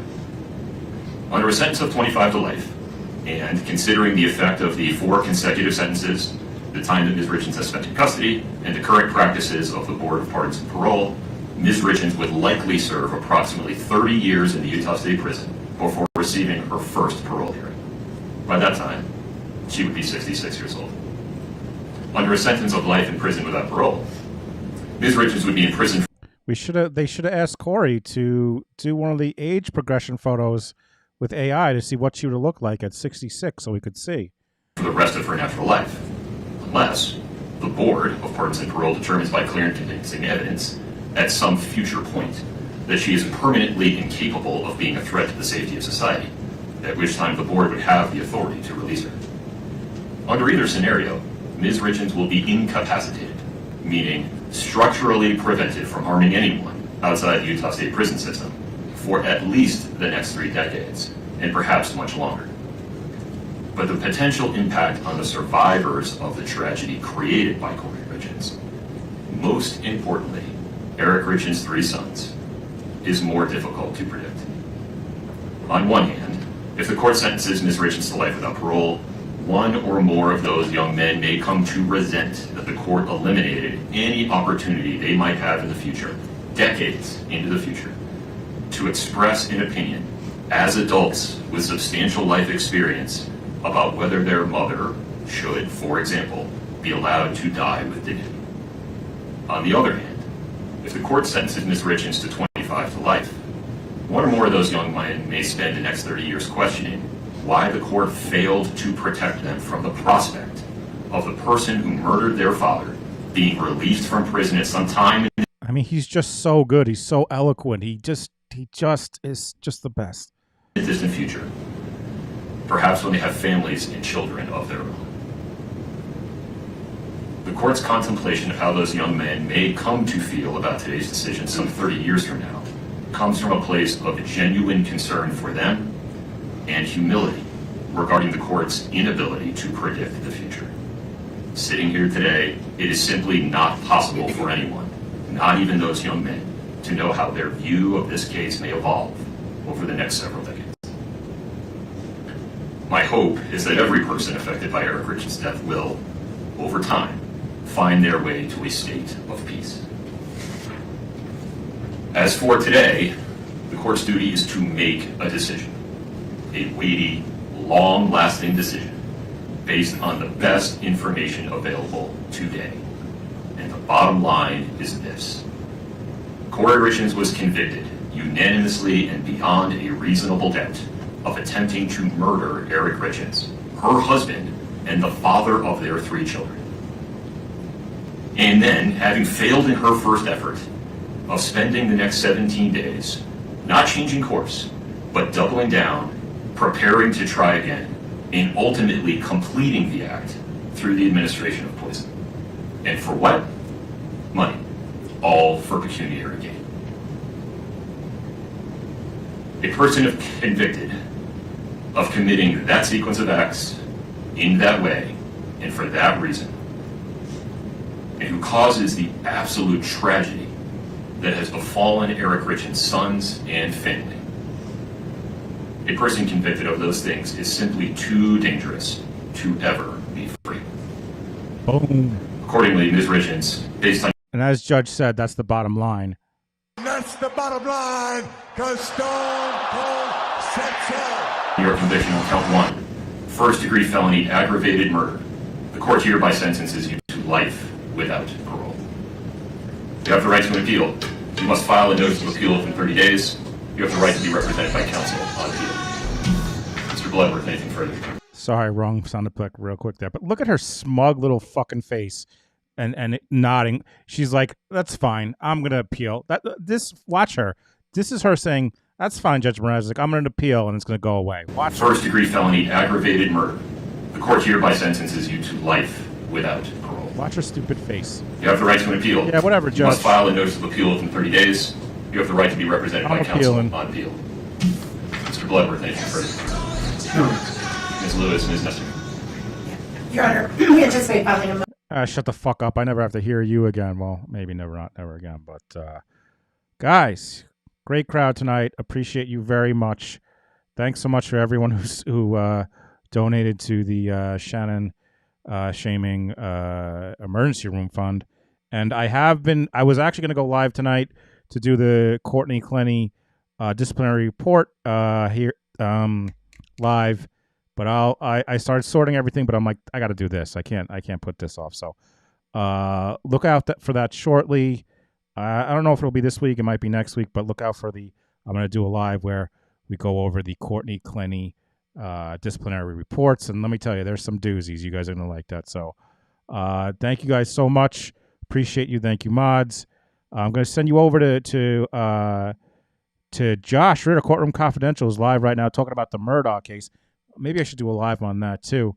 Thank you all so much for being here. Appreciate you.